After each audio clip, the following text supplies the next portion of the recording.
Hey, mouse, graph, button, Sea of Thieves! Now, if you're anything like me, you probably had a lot of questions about Sea of Thieves when you strutted your little happy ass outside of that tavern. Lots of questions such as, like, what the fuck, what the fuck, what the fuck? Who are you, mommy?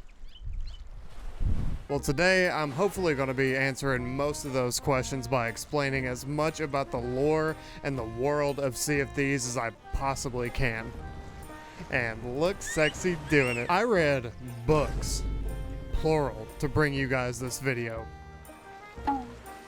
Does it look like I read books?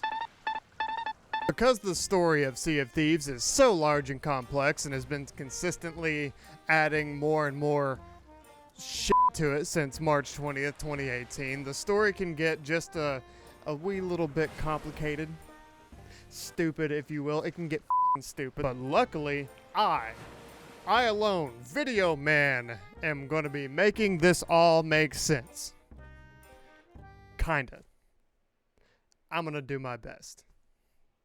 Shut up. This video will mostly be explaining the history of Sea of Thieves. My understanding of recent events on Sea of Thieves is like shaky at best. I will leave some YouTube creators in the description of this video that do recent events.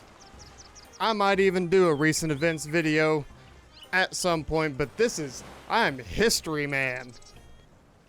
Shut up. So, let's go ahead and set the scene.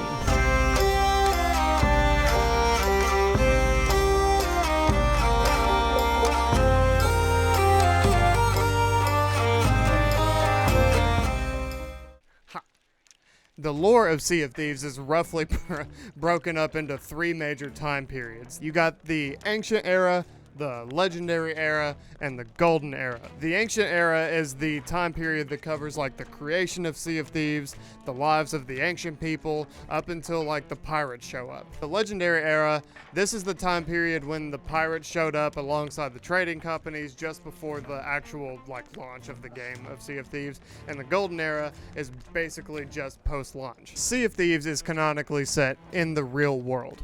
Like, yeah, this one. There's even a Sea of Thieves version of the East India Trading Company mentioned in the story called the Grand Maritime Union, or the GMU. I was wondering why the writers didn't just use the name East India Trading Company instead of coming up with the GMU. So I looked it up, and I'm assuming it's because this guy, Sanjeev Mehta, the madman, has decided to revive the real-life East India Trading Company back in 2010. So the name East India Trading Company is now under copyright law once again.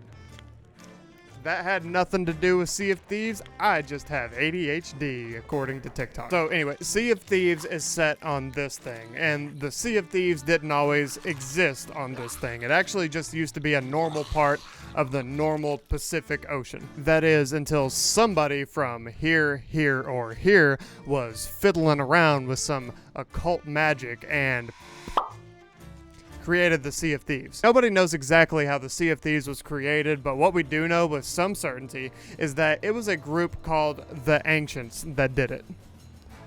The motherfuckers. These are the guys you can blame for creating a place where 4 12-year-olds on a boat can come up, sink your ship, rob you, call you the F-slur and the N-words, and leave. Without them, there would be no Sea of Thieves, and I could have put these 600 hours into something productive. Like beaten off or TikTok or something. The Ancients were a tribal group of spooky magic people. They were the ones responsible for the cave paintings, rock structures, and just generally basically anything that looks like this that you can find on the Sea of Thieves. And they also created the ancient coins, so they are also responsible for microtransactions. Thanks, dude. Now, they weren't actually responsible for creating the place that we call the Sea of Thieves. Like I said, the place where Sea of Thieves has always been somewhere in the Pacific Ocean, and the Ancients had always lived there. Just imagine like a map of the Sea of Thieves just being somewhere like here-ish. What the Ancients were actually responsible for was making something called the Devil's Shroud. Not him. This is what actually separated the Sea of Thieves from the rest of the Pacific Ocean. The Devil's Shroud is like kind of hard to explain because someone at Rare must have gotten a smidge confused about what the Devil's Shroud was supposed to be when they were actually making the game. For example, in the lore, the Devil's Shroud is a thick fog that speeds up time of anything that is like caught inside it, like Like if you and your buddies sail your ship into it, you and your buddies will age hundreds of years in the matter of like minutes, causing your ship to corrode and fall apart and quickly turn you and your buddies into that weird little fucked up worm thing from SpongeBob. You just can't wait for me to die, can you? But in the actual game of Sea of Thieves, you don't actually see the Devil's Shroud, mostly. In the game, the water just kind of turns a little red. Water just turns red and it starts blowing holes in your ship. Stop blowing holes in my ship! The only shroud or like fog in the game is purely for aesthetics, and it doesn't damage anything except my mental health when I accidentally drop a chest into the water and I can't fucking see it anymore. My theory on why there is such a like huge disconnect between the game and the lore for the Devil's Shroud is that Rare, I think Rare decided that the Devil's Shroud would have been too taxing on servers or just kind of ugly. Imagine instead of this view, we just get like a fog version of the Fortnite ring on the horizon. So instead of that, they just kind of went with like blood water. I like it. I'm scared of open water. This is horrifying. I'm scared right now. And all of that was to say that the Ancients lived here, and then they made a smoke ring, and that's how the Sea of Thieves was made. Now, the Ancients actually coexisted within the Sea of Thieves with a species called the Merfolk. The Mer were a group of fish people type-ass things. The Mer would offer gifts to the Ancients, like these little mermaid gems. These are spooky. We'll get to it in a minute. And the Ancients, in return for their generosity, I guess just didn't hunt these little fellers down for sport, I guess. The Mer didn't communicate with actual words, so that's actually another point in the bucket on my argument that the Sea of Thieves takes place in somewhere like down here in this area near you. Oh, Roy is fucking sick, isn't it? I'm just kidding. The Mer communicate with a song, not actual words. And don't think of their song as just like a sound. It's basically a form of literal telepathy. The Mer can essentially share a collective consciousness with each other just with their song. Like instead of telling you a story, they would just like sing you a ditty and you literally just understand exactly what they were trying to communicate with you. Like if they were telling you a story, you would just instantly fundamentally know what the story was about, how they felt about it, and everything about the story down to the finest detail that they were able to relate to you.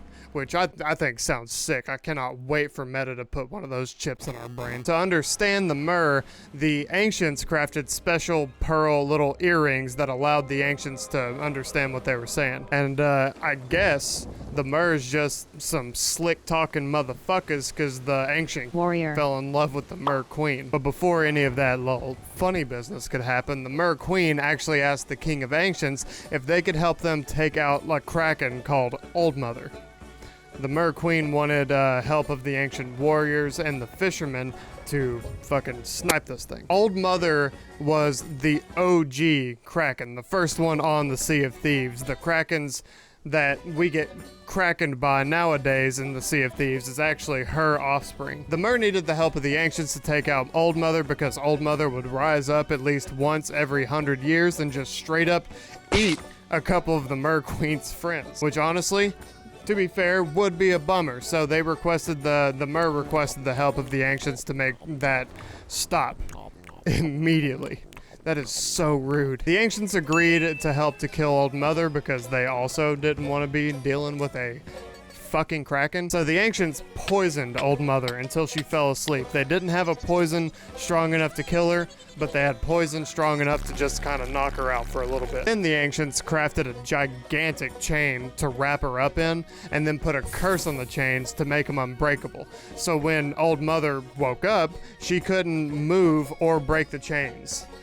So then the Ancients just left her there. GG, easy, no idiot. And so as old mother was laying there slowly starving to death alone at the bottom of the ocean, the Mer Queen also fell in love with one of the ancient warriors. The queen used the mermaid gem to turn the ancient warrior into a merfolk so they could fuck and have little fishy babies. The transformation wasn't successful, but using a mermaid gem in this way was a forbidden, like, dark ritual, and when they did it, it did dark, forbidden ritual things, and actually released a plague among, like, the entire merfolk.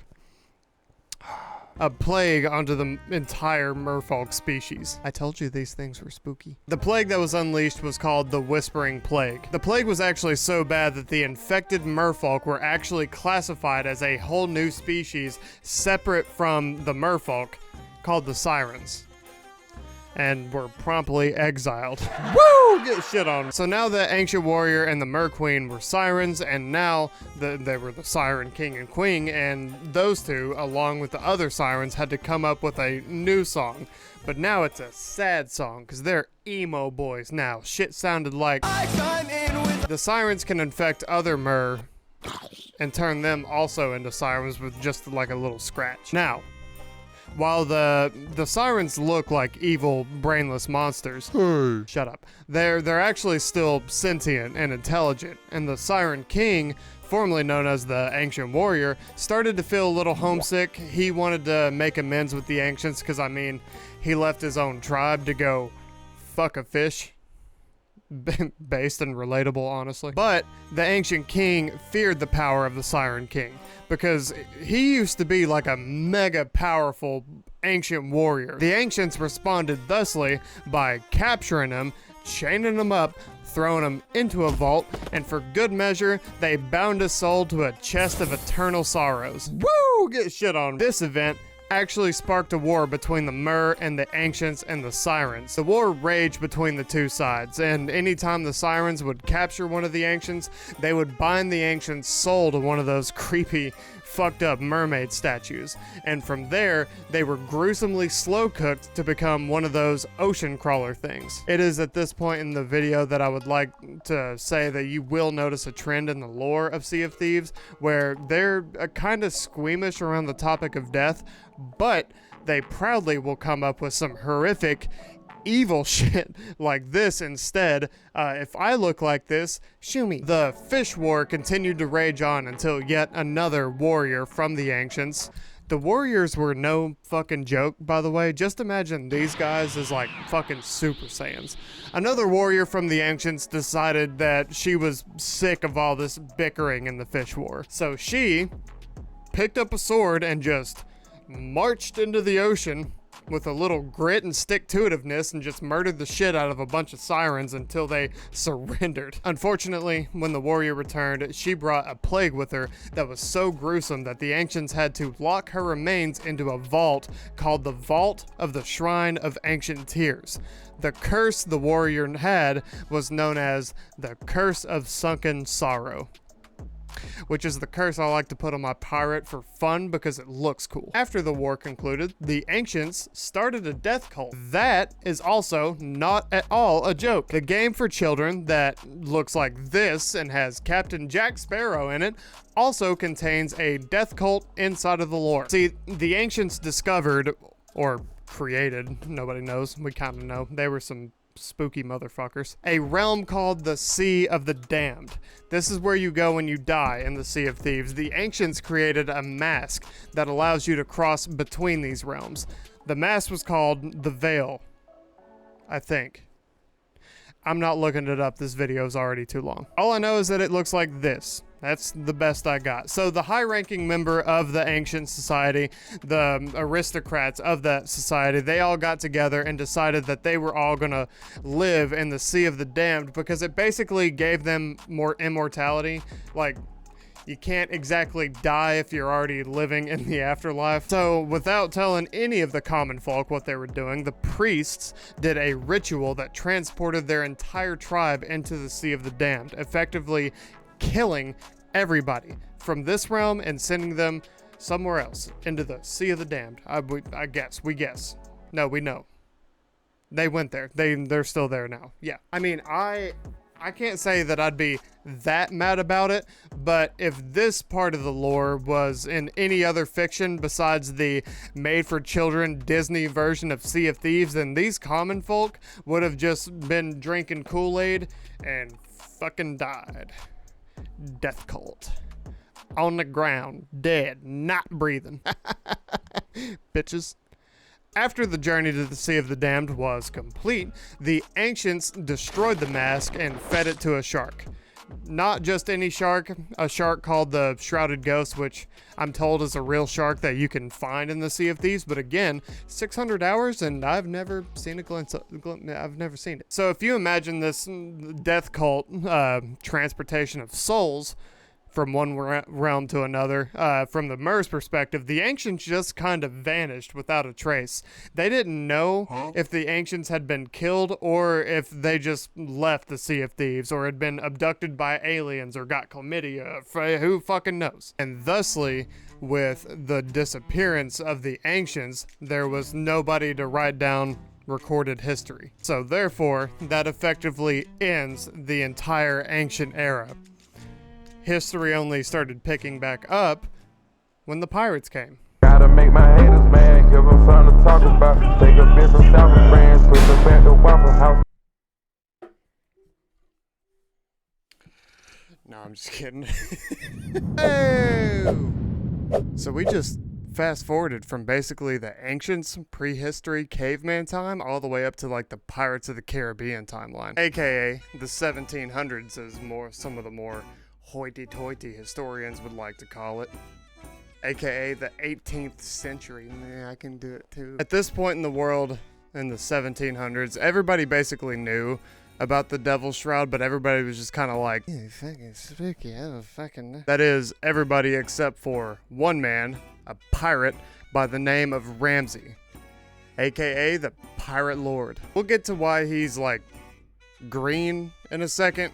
I mean, maybe leave him alone. He's had a bad day. We'll also get to why he has like, 1, 2, 3, at least more than one knife wounds. A truly unacceptable amount of knives in your back, if you ask me. Too many, honestly. I mean, hey, no judgment. If you want to live like that, I'm just speaking my truth. Fucking shit. Part of the lore that we're about to cover is documented in this book. This book is bizarre, mainly because Ramsay is weird. I think they had a hard time figuring out decent motives for Ramsay, motives that sort of fit the narrative, because it's really hard to write a story for a game that the developers want to be a nice, friendly game full of friendly people working together and helping each other, and the game that it actually is. Sea of Thieves is not a friendly game. I mean, like, it can be, but it also can be a nightmare. The racist rover, what the? Oh, get cancer, bro, please. Yo, GG's, man. There's no GG's, you're just a fucking loser. Definitely you fucking loser. So they're trying to fit, like, good guy Ramsay to be this good guy for their friendly Sea of Thieves, but also pirates are, like, a little steely and touchy and stuff like that. So now Ramsay's sort of stuck in between a rock and a hard place, because Ramsay's the biggest, toughest, most legendary pirate around, but he also has to be like a good guy protagonist for our story. He has to be the one that propels you into the story of the Sea of Thieves, like right into the adventure, armed with nothing more than truth, justice, and a good attitude. Now, Jack Sparrow is our good guy in Pirates of the Caribbean because he was fighting against slavery and the exploitative East India Trading Company. He was driven by his own personal motives, like the ideal of freedom and shit like that. Ramsay is motivated by adventure and forced cooperation, and he wants to own all of the money and the guns in Sea of Thieves. He wants to own both of these. But he's the good guy. So they didn't really know how to do that in a game about flagrant thievery. So Ramsay ended up coming off as like either a soft-core metaphor for communism or a man who is just trying to create his own East India Trading Company within the Sea of Thieves. I'll be roasting Ramsay more later, honestly. We don't have to spend too much time on this. Ramsay, he was a man fascinated by the Sea of Thieves and the Devil's Shroud. He spent most of his time hanging around at the islands dotted around the perimeter of the Devil's Shroud, and what he was doing was taking notes on what kind of ships made it the furthest through the Devil's Shroud and what paths those ships took. He noted that only smaller ships make it the furthest through the Devil's Shroud, so he was like, I can do that. And he got a ship and he assembled a crew. His crew included Mercia, a natural philosopher, Shan, a tinkerer, and Rathbone, a guy who loves gold.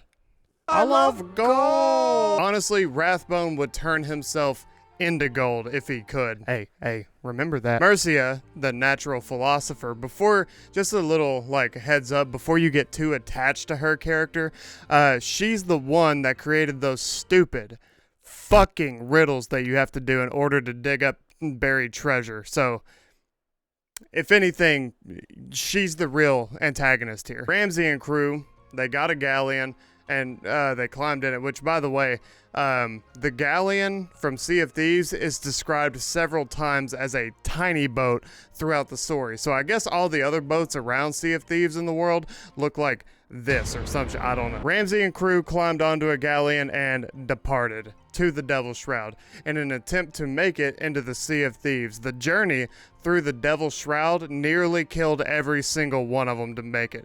But they did finally make it using a specific path through.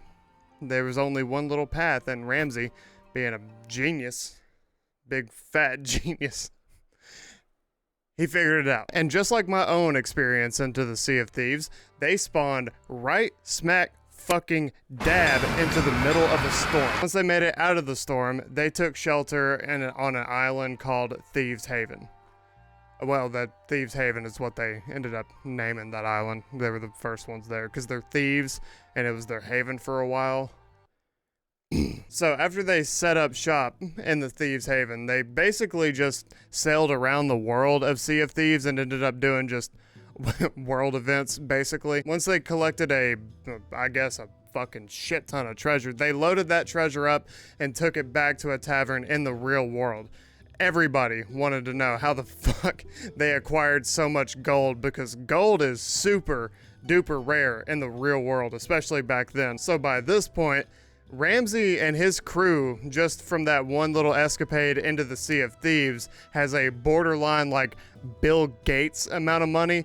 The only thing Ramsay would say is that they found it in an exotic place called the Sea of Thieves, and everybody told him that he was full of shit, because everybody was, obviously asking him questions like, hey, buddy, how'd you get that? And during all that commotion in the tavern, Rathbone was approached by a guy named Stitcher Jim.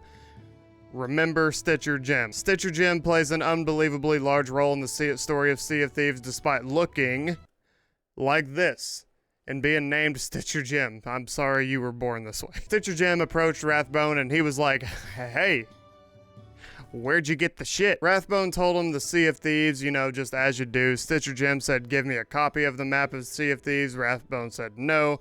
Jim said, no balls if you don't. And Rathbone said, oh shit, say less, and gave him the whole fucking map to the Sea of Thieves to prove that he does in fact have balls. See, Rathbone actually wanted to distribute the map to the Sea of Thieves to other pirates for a profit, because gold, the whole gold thing. He wanted the Sea of Thieves to turn into a place of commerce to make as much money as humanly possible. But Ramsay, being a fucking idiot, wanted the entirety of the Sea of Thieves to himself, which wouldn't be pretty smart if he could just go in, get a shit ton of gold, get out, and just be the richest man on the planet. But Ramsay was all like, no, it's for the glory and adventure. I think he wants to own everything. Again, they did not know how to write Ramsay. So Stitcher Jim, now having a map of the Sea of Thieves, he swiftly distributed that shit to other pirates, and wham bam, thank you ma'am, the Sea of Thieves started flooding with pirates. Ramsay's crew also returned to the Sea of Thieves. Their boat is called the Magpie's Wing, by the way. I think that gets important later. There's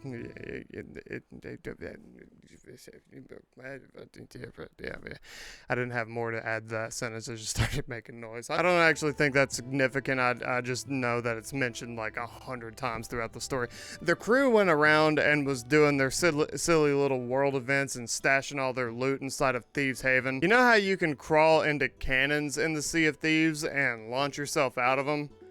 You ever wonder how these fit inside of those cannons? Well, it was thanks to Shan. Shan did a thing. During the time that Ramsay's crew was setting up camp in Thieves Haven, Shan invented stretchy metal to accommodate even our more plus-size pirates. So Ramsay and crew were doing world events and stashing all their loot into Thieves Haven, and one night, when the crew was taking a rest at a tavern, Mercia struck up a conversation with an old lady pirate. The old woman tells Mercia that her ship had sank, and inside of the ship was a map.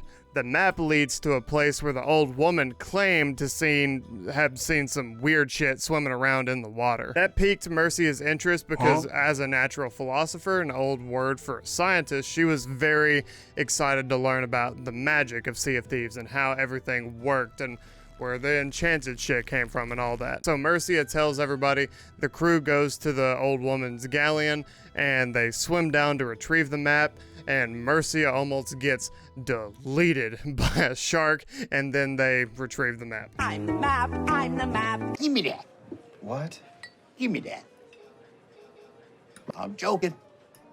The crew follow the map to a shitty little island, and it is at this point that I'd like to point out that Ramsay and Mercia do not explain to Shan and Rathbone where they are going or what they're doing. They don't tell them shit for the whole rest of the whole story. I'm telling you this because at one point they try to make one of these two out to be a bad guy who just blew up out of nowhere. Don't know why you're acting so crazy. Gaslighting isn't real. You're just fucking crazy. So they made it out to this little rinky-dink island. Mercia and Ramsay dive into an underwater cave, and inside the cave they found a room. The room was definitely some architecture that was clearly made by the ancients, and inside this room they found earrings. Those earrings. The Mer earrings. When Mercia put them on, two Mer and the Mer Queen revealed themselves to her. The Mer thought Ramsay and Mercia were descendants of the ancients who had returned to the Sea of Thieves, which they're not like 100% wrong for a bunch of fish people. So all of a sudden, Mercia could now understand the Mer and therefore experience the full weight of the Mer's collective consciousness, berating her brain with every experience any Mer has ever had throughout the entire course of the planet's history, of which she just adjusted to, like, alarmingly quickly. So after Mercia learned how to speak fish, the Mer asked them to help two other Mer who had been captured by a pirate named Captain Douglas. Ramsay and crew saved the Mer by knocking out Captain Douglas's crew and turning Douglas into stone that was still sentient, so it could still experience everything, just the passing of time, but in stone form.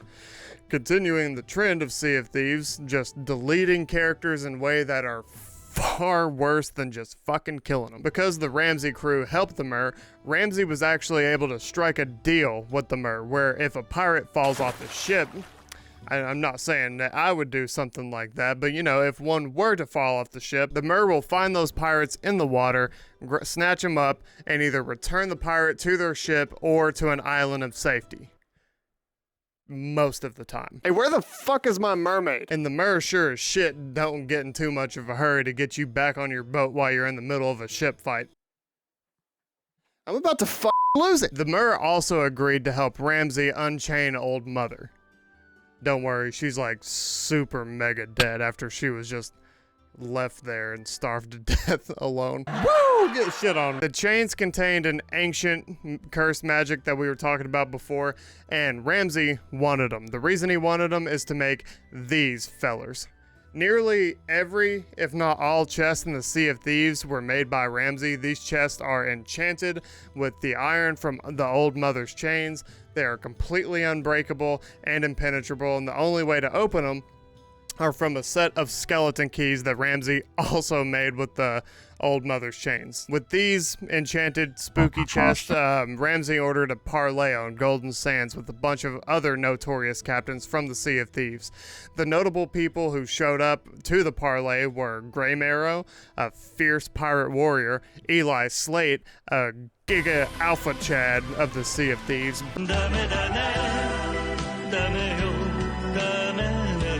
Briggsy, the one that I don't know much about, and Stitcher Jim, the scrawny. Cut. This is the part of the story that I truly just don't understand, because I kind of agree with the bad guys, even though the writer of the book was clearly trying to make Ramsay out to be a good guy genius. Ramsay showed everybody his fancy chest, and then he challenged all of them to try and get them open, and after everybody failed, Ramsay made an offer. Ramsay wanted to make a alliance union of pirates under his command called Athena's Fortune. In exchange, he would open all the chests of any pirate in his alliance that brought the chest to him. Greymarrow was like, nah, fuck that. So Greymarrow was pissed. Everybody was pissed. And as the tensions were coming to a head during the parlay, a Kraken, a new one, not Old Mother, a Kraken started to attack all the ships of these legendary pirates. And Stitcher Jim. They defeated the Kraken. I don't think they killed him, but they defeated the Kraken by launching a chest of sorrows down its throat, the chest that cries a lot, and effectively filled the thing up with water.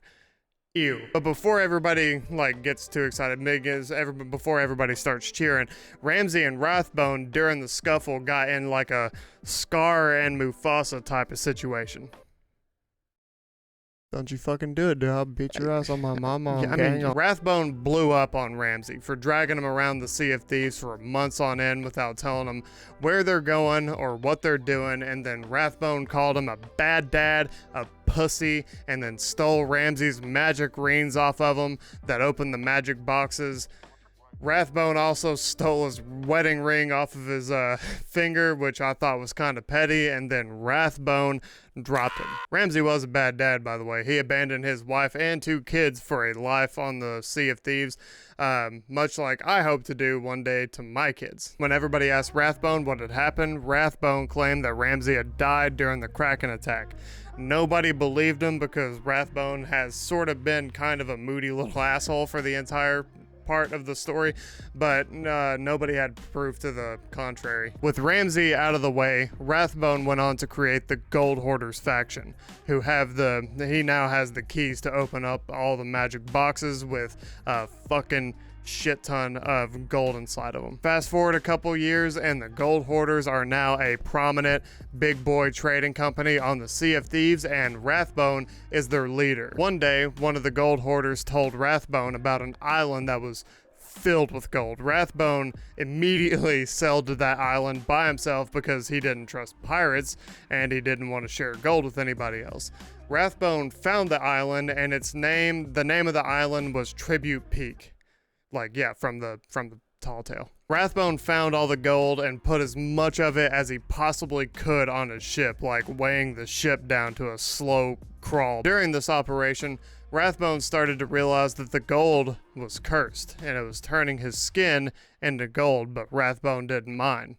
I wouldn't either, honestly. The gold curse looks fucking sick. Rathbone tried to sail a ship off the island filled with gold back to his company, but was caught by a bunch of pirates, namely Eli Slate and Mercia. I think these two should kiss.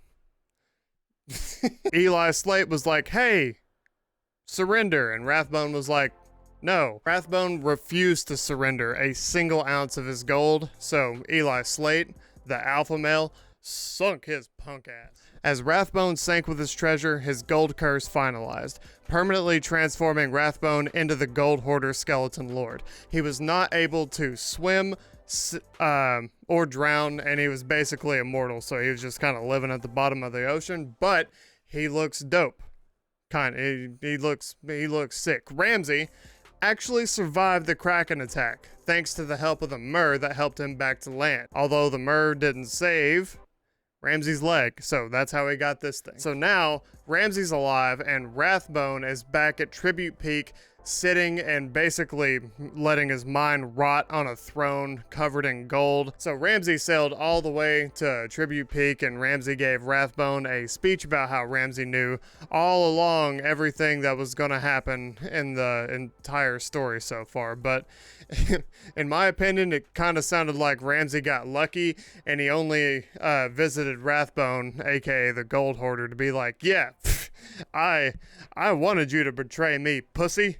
Ain't nothing but a thing. Everything went according to plan. Everything came up Ramsay. So losing your leg was like part of the plan? Yep, everything just exactly how I wanted it to happen. See, Ramsay walked up and started talking shit like, Ramsay finna buck up like he's shitting in the woods. You need to shut the fuck up when I'm speaking, understood? You know I got that iron and I know you grabbing wood. I got my Celix sturdy, you can't stand up where I stood. Say I keep one on me, but I'm really double gunning. But you know that trouble coming, I can see you dummies running. When I catch you talking shit, speak up, please don't mumble nothing. As soon as I pull up, you're gonna need that respawn button. You need to walk it back, man, you know I got a fucking rocket. Scary like the hat, man, like 20 bennies in your pocket. Beat your ass like Batman, I drop a lot of ops, so cop it. Eat you up like Pac-Man. Waka, waka, waka, waka. Bitch, you're not eating, I know that bitch on a diet. And bitch is running his mouth and that bitch needs to be quiet. I'm talking, I'm finna riot, you're too soft to comply. Bitch, I'm the god of the pirates, I'm living free or I die. Say I keep one on me, but I'm really double gunning. But you know that trouble coming, I can see you dummies running. When I catch you talking shit, speak up, please don't mumble nothing. As soon as I pull up, you're gonna need that respawn button. My team is not the only thing I'm carrying. Pour one out for your whole crew, cause I'm about to bury him. I'm reading all your moves, you can call me the librarian. When you run up on me, I will send you to the ferryman. Respawn button. I'm eating mutton. Ain't worried about nothing. I'm cutting. Hannah Baker. Woo! Alright, back to the video. So that was the entire climax of that story. Fast forward like quite a bit. Ramsay died. Nobody knows how Ramsay died, but it's rumored that 3 of his crewmates at some point had turned into skeletons and stabbed him at least 3 times. But Ramsay ended up surviving as a ghost. That's not how that works. Oh, you know what? I get it. He survived as a ghost by drinking from a tankard of eternal life and wearing a Reaper's Mark pendant that Mercia had crafted for him. Mercia died, though. Mercia gave one to Ramsay and I guess just forgot to give one to herself, so now she's dead, on the ground, not breathing, but Ramsay survived. So that's the story of the founding of the Gold Hoarder and Athena's fortune, and how Ramsay got turned into green. I don't have a segue for this, so just know that we are now talking about the founding of the different trading companies around the Sea of Thieves. Unrelated to Sea of Thieves entirely, the creator of the Segway died from injury sustained on a Segway. Let's start with the Merchant Alliance. The Merchant Alliance was created by her. This is Molly. Molly worked for the GMU. Molly knew about the Sea of Thieves and was like super curious about it. She went to her superior and convinced him to let her take a small crew into the Sea of Thieves in an attempt to expand the GMU's influence and power. Her superior begrudgingly agreed, and Molly set out with a crew to the Sea of Thieves. Her and her crew barely made it through the Devil's Shroud, and unlike my experience in the Sea of Thieves, they actually spawned directly into PvP combat. Holy shit, can you believe Rare actually allowed him to acknowledge PvP in their narrative? That's fucking mind-blowing. Like, I've made that joke twice. Anyway, Molly and her crew got shit on. Woo! Get shit on. And they had to abandon ship. Molly and her crew limped a rowboat over to an island for safety. This is where they posted up and spent the night. When Molly awoke from that night, she realized that her crew had stolen all of her shit, put it in a rowboat that they came in on, and left her stranded on the island. Molly managed to forage and survive for a while on the island until a different crew discovered her and brought her on board. Molly and her new crew went to a tavern to relax and celebrate for a second when the 2 men who left Molly stranded on the island show up to the same tavern. Molly and her new crew devised a plan to steal her old crew's boat that they had recently acquired. While Molly and her new crew was still in the boat, they were discovered by a couple members of the old crew who had abandoned Molly on that island.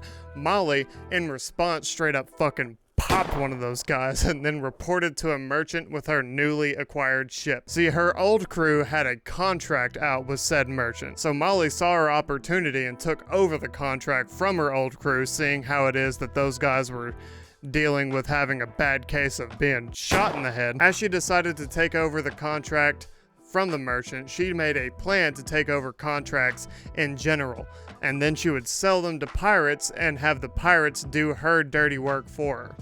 This was the foundation of the Merchant Alliance as we all know and love today. Wait! Hold up! You want to see something funny? Bam! New mic, more expensive, $300, $400 to be exact. If I still have this mic by the end of this video, just assume my kids aren't going to college! Hear a thing, there's a spark in you. When I'm in your house. Ignore that, that'll only be funny to 2 people. Anyway, here we go, moving on. Order of Souls! Order of Souls is a trading company shrouded by mystery and ambiguity. They are masters of the dark arts and were founded by some bad bitches. This thick thigh goth mommy's name is Madame Olivia. She is the founder of the Order of Souls and also the founder of the feelings that live inside me. Olivia, with her 2 other compatriots whose names sound similar to Olivia, created a cult about spooky shit.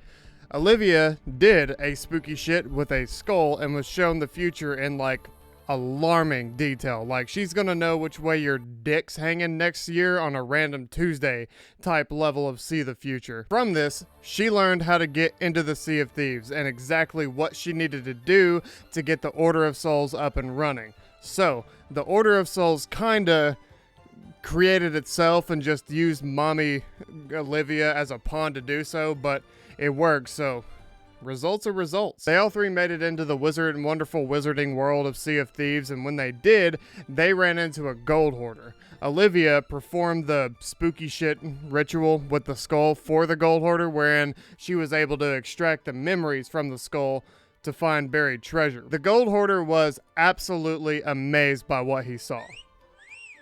And he thought the ritual was pretty cool too. The gold hoarder was obviously amazed because the ritual showed him the location of where gold is, and since when this walks up to you and shows you where fucking money is, you tend to listen in life. So from then on until current times, the Order of Souls works in tandem with the gold hoarders to accomplish their goals. The Order of Souls is more into the spooky magic stuff and mastering the magic in the world of Sea of Thieves, and the gold hoarders are more into gold. You could believe it. The chain of commerce works like this. Pirates bring skulls and other cult magic-y stuff to the Order of Souls. The Order of Souls get to further study their magic stuff by extracting memories out of skeletons. This process makes treasure maps. The Order of Souls gives the treasure maps to the gold hoarders, and the gold hoarders sell those maps to pirates to go find their shit. You just gotta love ultra rich mega corporations coming together and working together with so much beautiful synergy. I'm sorry, I don't have a segue for this, so just know the next faction that we're going to be talking about is the Sea Dogs, the PvP sad Sea of Thieves arena faction. The story and the lore is actually pretty uplifting. It's just sad because Rare doesn't give a hot shit about PvP, so these 2 basically do not matter at all. I'm just gonna kind of like speed run this one. DeMarco and Lissetti both had their own crew and they did not work together. By the way, these 2 are the offspring of Mr. Green McStab victim over here. Lissetti and DeMarco are in a sibling spat. A lovers, well, maybe not a lovers quarrel. I can't show the flag that I want to right now, so just here's a picture of Alabama. You know what? I'm close enough to Alabama to let them kiss. I'm not putting that in the video. They both are trying to get a fat treasure before the other one does, backstabbing and lying to each other the whole way. They learn during their journey that they need to work together as brother and sister, and then everybody hugs it out and kisses and lives as one big happy family for the rest of forever. And these 2 became the founder of the Sea Dogs, aka the PvP faction within Sea of Thieves. And then Rare didn't do anything to enhance the PvP for the rest of the entire life cycle of this game and just gave us an hourglass mode and called it a day. They even went as far as to just straight up fucking kill DeMarco for no reason, like on the ground, dead, not breathing. Enjoy Monkey Island though. The Ferryman killed himself. The ferryman is the captain of the respawn boat. He sails around the Sea of Thieves and takes souls back to where he decides they belong, which means he literally decides who lives in the real world and who lives here. He's basically the god of death. He chooses who lives and who dies. He's important, but we'll come back to him a little bit later, multiple times, because he plays a huge part in basically every single story in the Sea of Thieves, because again, he is the god of death. So that was a little bit of history on some of the trading companies that inhabit our wonderful, wondrous ocean of petty criminals. Now, let's talk about Briggsy. Briggsy wanted this. This is an ancient relic known as the Shroudbreaker. If you put it on your ship, it allows you to sail straight through the Devil's Shroud. She wanted to sail through the Devil's Shroud to pay the old Gold Hoarder a visit at his house on Tribute Peak, the island that we talked about earlier. Just kidding. She didn't want to talk to the Gold Hoarder at all. She didn't even want to see the Gold Hoarder. She wanted his fucking money. She actually didn't know that the Gold Hoarder existed or looked like this. She actually had just heard tale that there was a dump truck load of like fucking cash there, so she was desperate to get a piece of it. She obtained the Shroudbreaker, sailed all the way there, but you won't believe this, the gold was cursed, as we've covered. That was a good pop.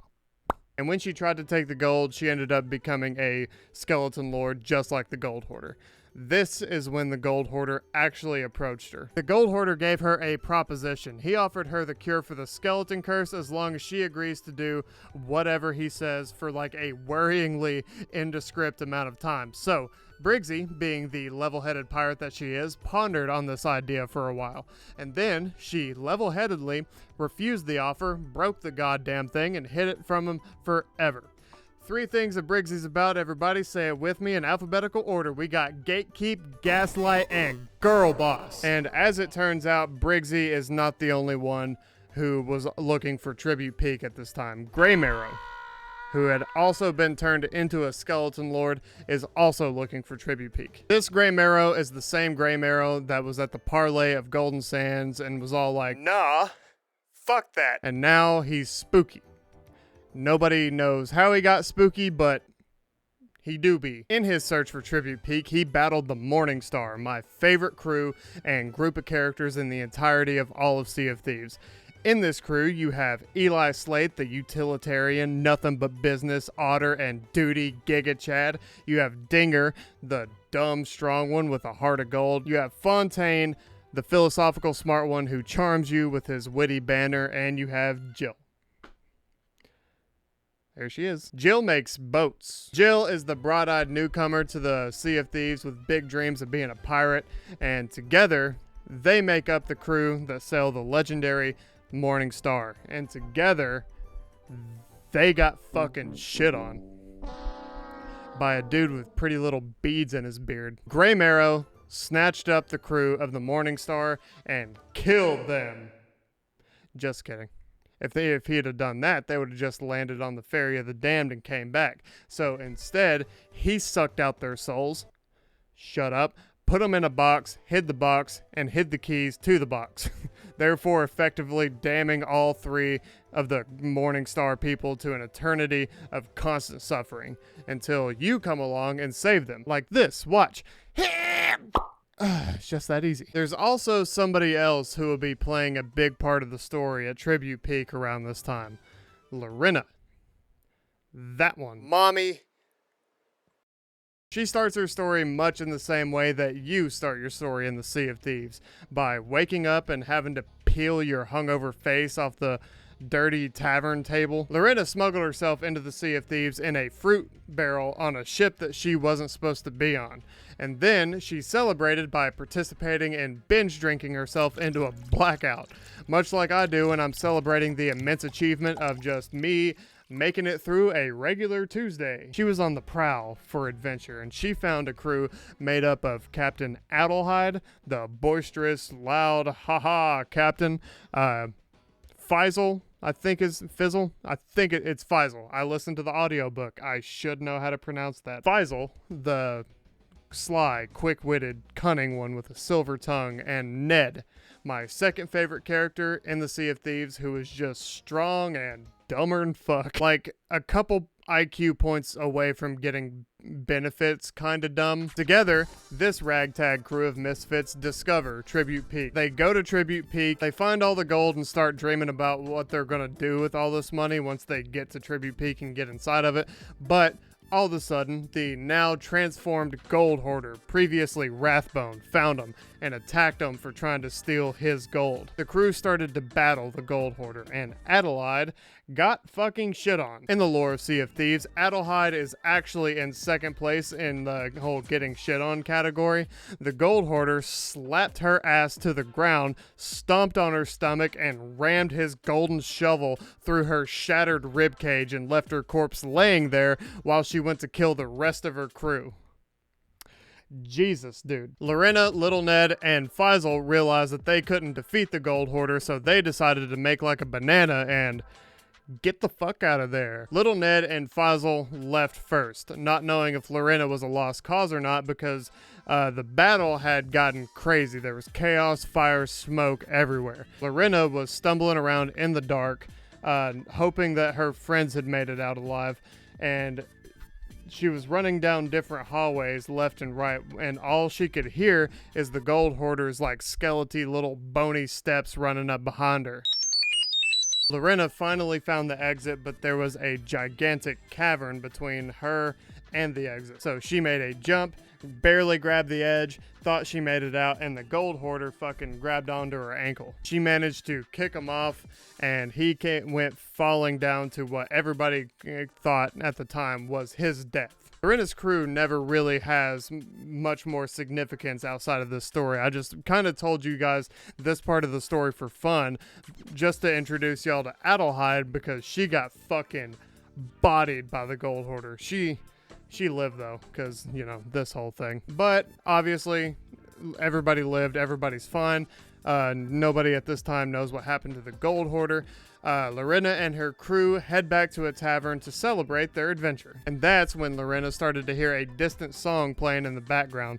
She searched for the source and it ended up taking her down to a flight of stairs that she didn't even remember being there, and into the Pirate Legend hangout. This is where she met the now undead pirate lord Ramsay, and he declares that she is a pirate legend, which is bullshit, because Lorena got to be a pirate legend by doing one tall tale. Meanwhile, I had to do 3 different quests 500 goddamn times each over the course of hundreds and hundreds of hours. But nah, dude. I'm not petty, bro. Girl empowerment, hiring. I got you, go. Gotta get that fucking Twitter clout. Ramsay declared Lorena as a pirate legend, and they have a touching conversation about adventure, glory, and the pirate way, and Lorena creates a faction known as the Bilge Rats. The Bilge Rats play a big part of the story.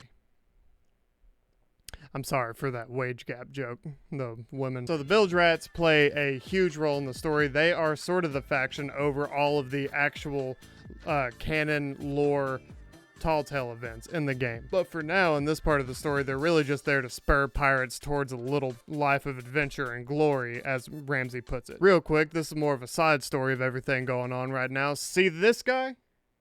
Bastard. This isn't super relative to the story as a whole, but I read a book about it, and now you have to know about it, because that's how this works. This guy's name is Humphrey. Humphrey was a hard-working shop owner in the real world. He worked extra hard to support his sick and dying wife's medical treatment that was actively keeping her alive. One day, the Grand Maritime Union came in and basically put him out of business. So he comes up with a plan to move into the Sea of Thieves and send the money he makes there back to the real world to his sick and dying wife. He met a gold hoarder of whom he would become the apprentice of, and he was basically inducted into the gold hoarder trading company. Now, he's making gold hand over fist and is starting to develop an overwhelming taste of gold because, you know, gold hoarder, this happens. He started to get the gold curse all over his body, but he didn't care because gold, and one day he was told by Humphrey that he has to stop paying for his dying wife's medical bill treatment immediately or he would be kicked out of the gold hoarders or worse. So he did. He quit sending money to his wife, which was his only reason to be in the Sea of Thieves in the first place. As he didn't want to be kicked out of the gold hoarders, Humphrey sent his own wedding ring to the gold hoarder as an apology for sending gold back to his dying wife, which He's kinda gay. It's not gay, come on. He's kinda gay. so Humphrey, in the end, bastard, chose gold over the health of his dying wife. My man said, I ain't got no fucking time for bitches. It's an evil world we live in. Speaking of bastards, Captain Flameheart. We'll be talking about him now. I'm so good at segues, dude. It's fucking, I'm like crazy. Like, Captain Flameheart is the main big bad in the Sea of Thieves. Some of you might know him as the annoying ass glowing head in the sky that talks mad shit at you when he spawns in on an island that you only need one single piece of a treasure map from and you don't even want to do this fucking goddamn world event, motherfucker. He's responsible for a lot of the world events in the Sea of Thieves, like this one, and this one.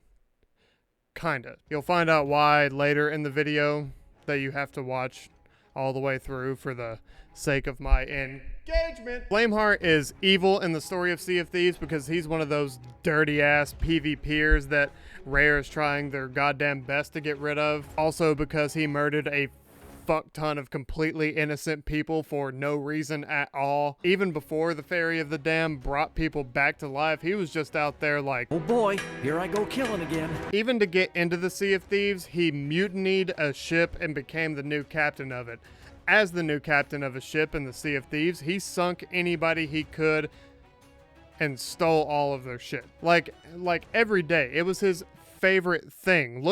Just look how happy he is. Eventually, he even stopped caring about the loot and just started doing it for the violence. Because of this, he started to do the funniest thing in all of the lore of Sea of Thieves. He would take his ship and sit right next to the edge of the Devil's Shroud, and whenever a ship would come through, he'd fucking kill him. He is literally a spawn trapper. You can get banned for doing that in game. People get banned in spawn trapping in Sea of Thieves all the goddamn time. Not this guy though.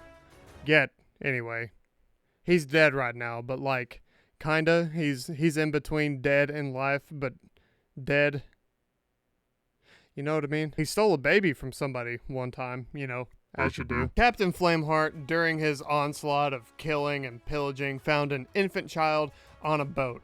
A boat in which all the other crew members were dead because they all had a bad case of the getting shots by old violent calcium McSticky fingers over here. And Flameheart was like, I want that. So he took the kid back to his place and gave the kid just a real dump truck load of money and gold from the Sea of Thieves. So the kid grew up bougie and he was one of them reading fellers. He grew up to be an aristocrat, and just like any other spoiled rich kid, he wanted that like poor people I came up from the mud type of clout. So he decided to become a pirate, and he later went on to become this guy. We'll talk about this later, maybe, if you're a good boy. If you're a good little baby. Away from him, back to Flameheart, him and his crew started going just a little bit crazy, and they got even more murderous. One day, the crew parked on an island and started to explore it. At the island, they found a little chalice, and they all drank from it. They all shared it. This put a curse on Captain Flameheart and his crew, turning them all into little skelly boys. Out of all of his crew members, only Flameheart kept most of his mind, but after this transformation, he got exponentially more powerful and also way more violent. Like, he started sinking people and killing the crew for no other reason than like, oh, fucking, look at that, it's Tuesday, bro. Even though Captain Flameheart isn't technically the leader of the Reapers, that role is already fulfilled by his son, he does use the Reapers as sort of like a mercenary army. Basically, everybody that is a part of the Reapers Bones Alliance is a Skelly Boy, and they can become even more powerful Skelly Boys by proving themselves to Flameheart and getting promoted. This is how Flameheart created his Ashen Lords. If a skeleton proved itself to Flameheart, Flameheart would give him the chalice that him and his boys found on that island, and then Flameheart would make them stick their hand into a chest of rage. Ow, ow, stop, fuck. That's basically how it happened, and how the regular Skelly Boys became fiery, hot Skelly Boys. Oh, by the way, I know I wrote about this later, but it's important now. The Reapers are a PvP faction started by this guy to serve this guy. They are the ones that basically everybody hates in the Sea of Thieves, both PvP and PvPers alike. More backstory on the Reapers later. I don't know why I brought up Flameheart before I brought up the Reapers, but it's too late now. We're gonna fucking roll with it. Here are some notable hot Skelly Boys. Old Horatio was a shipwright of Flameheart's fleet. It's reasonable to believe that he's the one who created the Ashen Dragon, which is Flameheart's boat. Red Ruth was the weaponsmith. She was the original creator of cursed cannonballs. Flameheart was the first person to use these things on the Sea of Thieves, and they are straight up cheating. He sunk the shit out of people with these things, and that includes the Pirate Lord himself. And that includes me. A lot of people have sunk me with the goddamn things. I'm not mad, you're mad. Captain Grimm is responsible for creating the fortresses around the Sea of Thieves. So basically anything that looks like this, just think this guy. That was a little bit of backstory on Flameheart. Let's get to Sir Arthur Pendragon. I'm sure everybody has seen him from the trailers and cinematics who has seen anything on the Sea of Thieves, because he has a mustache. Sir Arthur Pendragon is a very notable character in the lore of Sea of Thieves, and he is otherwise known as Sir Arthur Got Shit on Pendragon.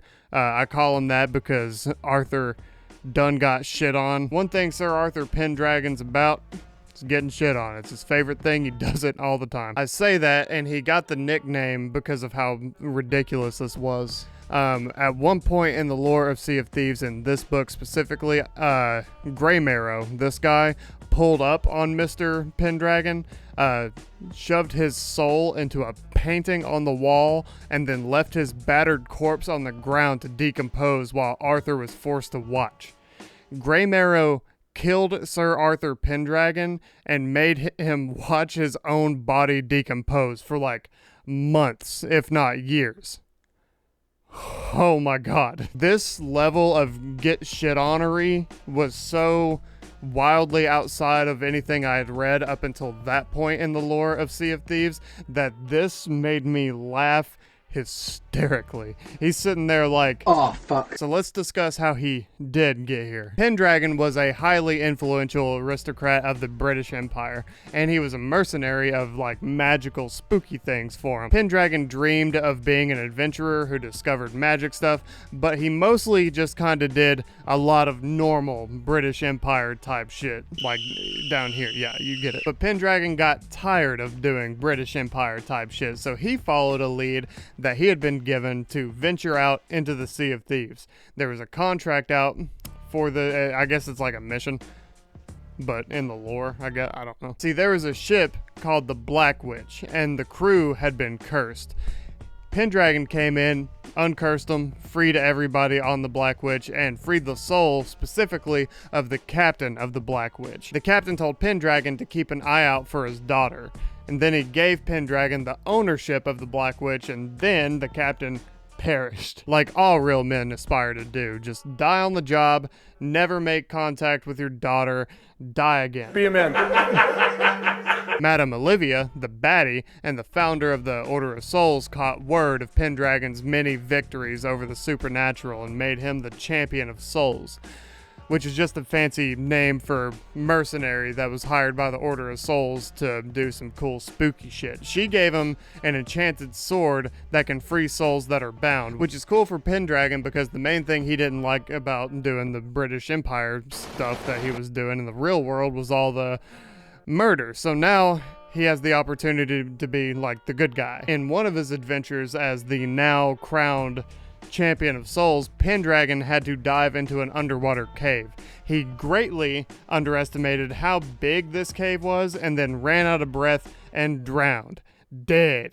In the water, not breathing. Since the ferryman is now a thing at this point in the Sea of Thieves, this introduced him to the ferryman because he died in the water, not breathing. The ferryman asked Pendragon to go find a spooky lantern, so Pendragon spawned off of the Ferry of the Damned, went out into the real world, found a spooky lantern, fucking killed himself, dead, on the ground, you get it, and then returned back to the Ferry of the Damned with the lantern. Pendragon gave the lantern to the ferryman, so now the ferryman can seek out lost souls using the light on the lantern. This is when Pendragon decided to take on Greymarrow because Greymarrow was being a big old meanie head, and as previously mentioned, things did not go well. Greymarrow also stole Pendragon's sword. The sword that could free cursed souls. Yeah, the guy who is a big fan of stealing souls now has it. Straight up Black Air Force activity. Wait, hold up. Uh-oh, knock knock, who's there? It's Stitcher Jim. What is he doing? He's freeing Pendragon from the painting. Why? I don't know. Jim was feeling like a good guy and wanted to stop Greymarrow from cursing the entire Sea of Thieves. I reckon. Who knows? I don't actually know this character's motivation for that. So after Pendragon sort of stopped Greymarrow for now, he got his lantern back, and he also got his sword that frees souls, and he sort of just went on a one-man crusade to free as many souls as he possibly could in the Sea of Thieves. But in his haste during the soul-freeing spree that he was on, he ended up releasing the soul of Captain Flameheart. Flameheart's soul was bound to a skull that was being carried around by a bunch of skeletons. So Pendragon jumped them all, I guess killed all the skellies, and freed the soul of Flameheart because he was just assuming that the skellies were up to no good and that they were kidnapping an innocent person. Turns out that innocent person was Flameheart, and he released this. You a bitch, honestly. So Pendragon was the entire reason behind this feature in the Sea of Thieves. Pendragon got depressed and started drinking, relatable, and talking to ghosts. Very relatable. He was basically just whining to Ramsay, the pirate lord, that he fucked up his own life in the Sea of Thieves, and Ramsay was just kind of like, well, I mean, yeah. That's when this person handed Pendragon a piece of paper that had 3 names of souls who needed saving on it, and Pendragon was the only person who could do it. And one of those names was Cavendish. That was the last name of the captain of the Black Witch that Pendragon first helped and freed the soul of to get to the Sea of Thieves. So from this, you could infer, and Pendragon did, that this was the daughter of the man that Pendragon had saved on the Black Witch. So Pendragon saw this, sprung into action, and Ramsay was all like, ha ha! Adventure! I want to own all the money and the guns like an autocratic ruler. And alongside the Forsaken Shores Alliance, Pendragon went out to start his next adventure. These guys are the Forsaken Shores Alliance, by the way. Anybody who looks like this Stitcher Jim was also part of this alliance. Their goal was to find hidden islands around the Devil's in or around the Devil's Shroud. And Stitcher Jim killed every single fucking one of them. Not her, though. She lived. Jim poisoned her, and she toughed it out. Canonically. Not joking. So that was basically a recollection of this comic book. Next up on the docket, we have this guy. This guy's an alcoholic. This guy's name is Merrick. Merrick was on a ship with a bunch of dudes, and he started playing a song. Merrick's song summoned a fucking megalodon, and from the megalodon attack that Merrick summoned, Merrick was also the only survivor of the megalodon attack. You just know his crew was like, dude, thank you so much. F***ing awesome. At least you're gonna f***ing die with us. Merrick becomes one of the most important characters in the Sea of Thieves a little bit later in the story, but for now, he's just a crazy drunk guy who got all of his friends killed on the ground, dead, not breathing. I'm gonna be honest. I bought this book. I made it about 25% of the way through it and I couldn't do it. Even on a mission, I couldn't do it. Nothing about this book was interesting to me. Like, the presentation is fantastic. I'll put some like shit up on it on the screen for those to see. It actually looks like a book you would find in the world of Sea of Thieves, but it's written from the perspective of Flameheart Junior's, the adopted son of Flameheart Senior, but God, he was a bad writer. So I'm more or less just going to be going over the Cliff Notes version of it after I speed run through the 25% of it that I actually read. Flameheart Jr. was an aristocrat, fancy pants, book reading feller. He was able to afford one of the best educations that money could buy, considering his father stole the shoes off of like hundreds of people and just gave it to him. And while he was an extremely successful student and rich person, he longed to be a pirate just like his father. So Flameheart Jr. bought a ship called the Silver Blade and sailed it off into the Sea of Thieves. He named his boat the Silver Blade after every 14-year-old's Xbox 360 gamer tag in Modern Warfare 2. XXX Silver Blade 420 XXX is the full name. Flameheart Jr. assembled a crew and he was trying to impress his crew members, and he wanted them all to call him Flameheart Jr., but they all called him Faintheart because he could read and what have you, like a big old pussy. Deal. I hurt my head. Bitch. I think the nickname Faintheart is accurate because during his first quest, when he got to the Sea of Thieves, he got one chest on his ship, and then he got challenged by another ship, and Flameheart Jr. drove his ship into the Devil's Shroud so nobody could have it. When he drove his ship into the Devil's Shroud, obviously his ship got dumped on and he got washed up on an unknown island. When he drove into the Devil's Shroud, obviously his ship got dumped on and he got washed up on an unknown island. There, he found some guy named the Captain. The Captain was the captain of the ship that Flameheart was used to be a member of. The Captain got Flameheart Jr. to follow him and led him to a cursed chalice. The same cursed chalice that turned his father into a skeleton, and of the same chalice, Flameheart Jr. also drank from. Therefore, turning aristocrat, book-reading pussy boy Flameheart Jr. into this guy. This next part will be more or less just a highlight reel from the book Heart of Fire, because it's a sort of a standalone story, and it's also my favorite story that has taken place in the Sea of Thieves entirely. I don't know when exactly this takes place, but I do know it happened sometime after the Supreme Leader Ramsay was already green, Abadi, and what have you. I know this because Green Boy tasked Eli Slate, the Giga Chad, with assembling a weapon that can defeat Flameheart permanently. Eli Slate was captain of a ship called the Morning Star, and alongside his crew, still consisting of Dinger, Jill, and Fontaine, he accepted this quest. They had to act fast though, because another crew, the Prideful Dawn, was also looking for this weapon. But the Prideful Dawn is looking for the weapon to give it to Flameheart to use against the Pirate Lord Ramsay. During Eli's search for the pieces of this weapon, he and his crew stumble onto a skeleton that had been marooned on an island, all by himself. But the thing is, this skeleton was different. He could talk, and he was pretty intelligent. Pretty cool, right? Bet you think that's pretty neat. Well, what if I told you that it is also revealed that he used to work for Flameheart? Yeah, he did that shit. Not very cool now, huh? Motherfucker. I must have been tired when I wrote this part of the script. Actually, I know I was tired because this is still part of the script and I'm fucking exhausted.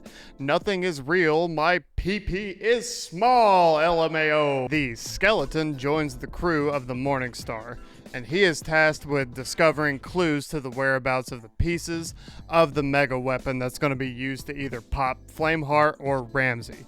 But unfortunately, during their search for part of the weapon, they got straight up rolled up on by Flameheart. The entire crew of the Morningstar just got fucking popped in on. Flameheart said, "Hello, bling." But in Discord noise, "Hi, I'm here, motherfuckers." The crew of the Morningstar started to scramble, trying to think of a way out of this little predicament that they're in, because there's no way that Eli and his crew could win in a fair fight against Flameheart and his forces, because it wouldn't have been a fair fight.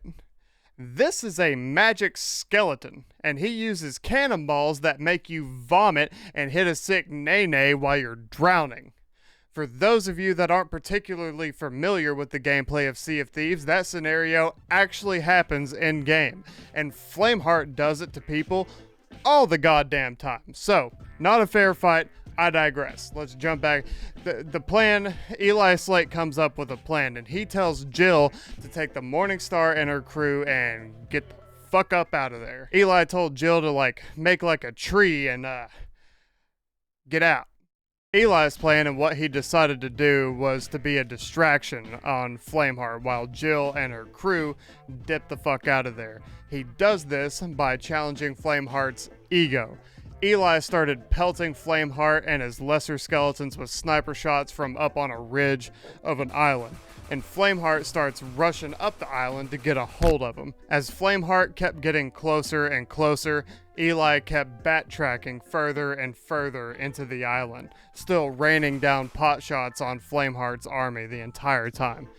Eli, with this strategy, lures Flameheart into a cave and then deeper and deeper into the cave. He lures Flameheart all the way into a vault. Once Flameheart finally corners Eli in this vault, Flameheart looks right into the pupils of Eli Slate's determined little eyeballs and is like, "Bro, I'ma beat the fucking dog shit out of you, homie. What the fuck?" But then, all of a sudden, Eli Slate triggers a trap that locks both himself and Flameheart inside of the vault, which allowed the crew of the Morningstar to finally make a safe getaway away from Flameheart's forces. Realizing that he has been fooled, Flameheart erupts into a rage, and as he is one to do, as we've already established up until this point, and he vows to torture Eli until Eli is begging for death. To which Eli just responds with, "Bet," and kills himself. He just teleported straight to the Ferry of the Damned by, I'm here. After getting off of the Ferry of the Damned, Eli Slate finally reunited with his crew, and they all continue on their merry way to find a weapon to kill Flameheart, but something's off now. The skeleton, whose name is now revealed at this point in the story to be Duke, he's starting to hear voices. Duke at this point is wondering if he's starting to lose his little skelly mind, as little skelly boys are off to do. Every skeleton in the Sea of Thieves is a crazy person, and they all lose their mind, because of the whole being bones thing. See, the voices that Duke is now hearing all of a sudden on the boat on the Morningstar is he hears a voice talking shit about his past, talking shit about all the bad shit that he's done, all the bad shit that he's done with Flameheart.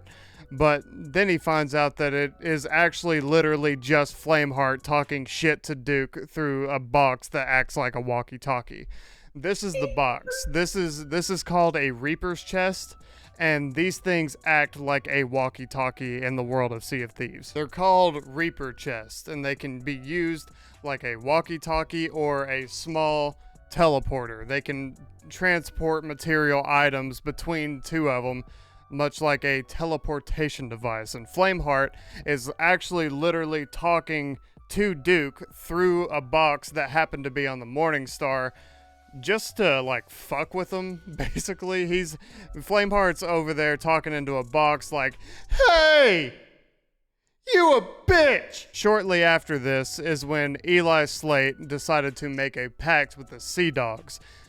to take down Flameheart and work for the pirate lord Ramsay, and now they're all working together just to defeat Flameheart, which is good because this whole situation finally comes to a head in a gigantic final battle where the Morningstar, the Prideful Dawn, Flameheart's fleet, and the Sea Dogs start duking it out in a big ship battle. The Prideful Dawn actually sent over a skeleton lord to take on the crew of the Morningstar, which is a problem because it's like one of these skeleton lords. Imagine one of these directly on your boat. You'd be sitting there like, oh fuck, I wish he was somewhere else. So Eli and the crew of the Morningstar start doing everything in their power to defeat the skeleton lord. But to make matters worse during this whole happenstance, they realize that Duke is gone. You know, the skeleton Duke, who is a former member of Flameheart's crew, but is now a current member of the Morningstar. He's gone. He was gone during this conflict. Where'd he go? Well, I'll tell you. It's the next paragraph in the script right here. Duke, while all his supposed friends were fighting on the Morningstar, Duke actually made his way to Flameheart's ship by walking on the ocean floor because they can't swim, so he was just down there like waltzing around on the bottom of the ocean. Flameheart's crew discovered Duke and brought him into the captain's chamber where Flameheart awaited his arrival. Duke noticed that in the corner of the room, in the captain's chambers, there was the teleport box that Flameheart was communicating to him with. Duke also notices that there is a chessboard in the room with him. Not any chessboard, this was a chessboard that apparently Duke and Flameheart had quit halfway through a game. They've played on this board before, and now the pieces, all these years later, are still in the exact spot where they left them all those years ago. So Duke and Flameheart pick back up right where they left off with this chess game, and they do that stereotypical like good guy versus bad guy chess battle while they're debating each other at the same time, like, I will move pawn 2 to e4, you a bitch. No, I will move knight 3 to pawn 45, you a bitch. Counterpoint, rook to castle, you a bitch. Oh, my friend, but have you considered, you a bitch. But during this time, what Duke was actually planning was something that I absolutely was not expecting at all. Usually during these little chess match scenes, one person wins and one person loses by way of winning an argument and getting checkmate at the same time in their chess game. But during their match, Flameheart realized that he had the upper hand in the chess match, so he stopped really paying attention to it and he started to dialogue about his diabolical plans for the Sea of Thieves straight to Duke, basically just talking shit. So while Flameheart just wasn't paying attention to Duke or the chess match, Duke opened up one of the Reaper chest teleporter boxes and he turned it upside down inside of the captain's quarters. When he turned it upside down, gunpowder started to pour out of it. So there's now gunpowder all in the captain's quarters of Flameheart's ship. The reason that this happened is because on the other side, Duke had put the other Reaper's chest, the teleport walkie-talkie box, he had put his chest underneath a powder keg that was spilling a fucking lot of gunpowder in through the teleporter into Flameheart's ship. Flameheart decided to start paying attention all of a sudden and realized what was going on. And he looked at Duke and started saying like, you'll die too, skeletons can't come back from the dead, we'll be stuck in the sea of the damned forever. And Duke, instead of like winning the debate or winning the moral argument or winning the chess game, all he did was put his hand on his king on the chessboard, flip it over, and say, I resign. And he knocked a candle off of the table into the powder and nuked the entirety of Flameheart's fleet. He sacrificed himself for the fate of the Morningstar and for the fate of the Sea of Thieves in general. Bad motherfucker. After Duke sacrificed himself for the fate of the Morning Star, his new friends, and the Sea of Thieves in its entirety. Duke arrived on the ferry of the damned, and since the ferryman is basically just bought and paid for by Supreme Leader Ramsay over here, the ferryman doesn't normally let skeletons come back to life, so Duke just kinda assumed that his soul was gonna be damned to the Sea of Thieves for an eternity. But, fortunately for Duke, the ferryman actually saw Duke's heroic deeds because, again, the ferryman is just an omnipresent god doing the will of Ramsay.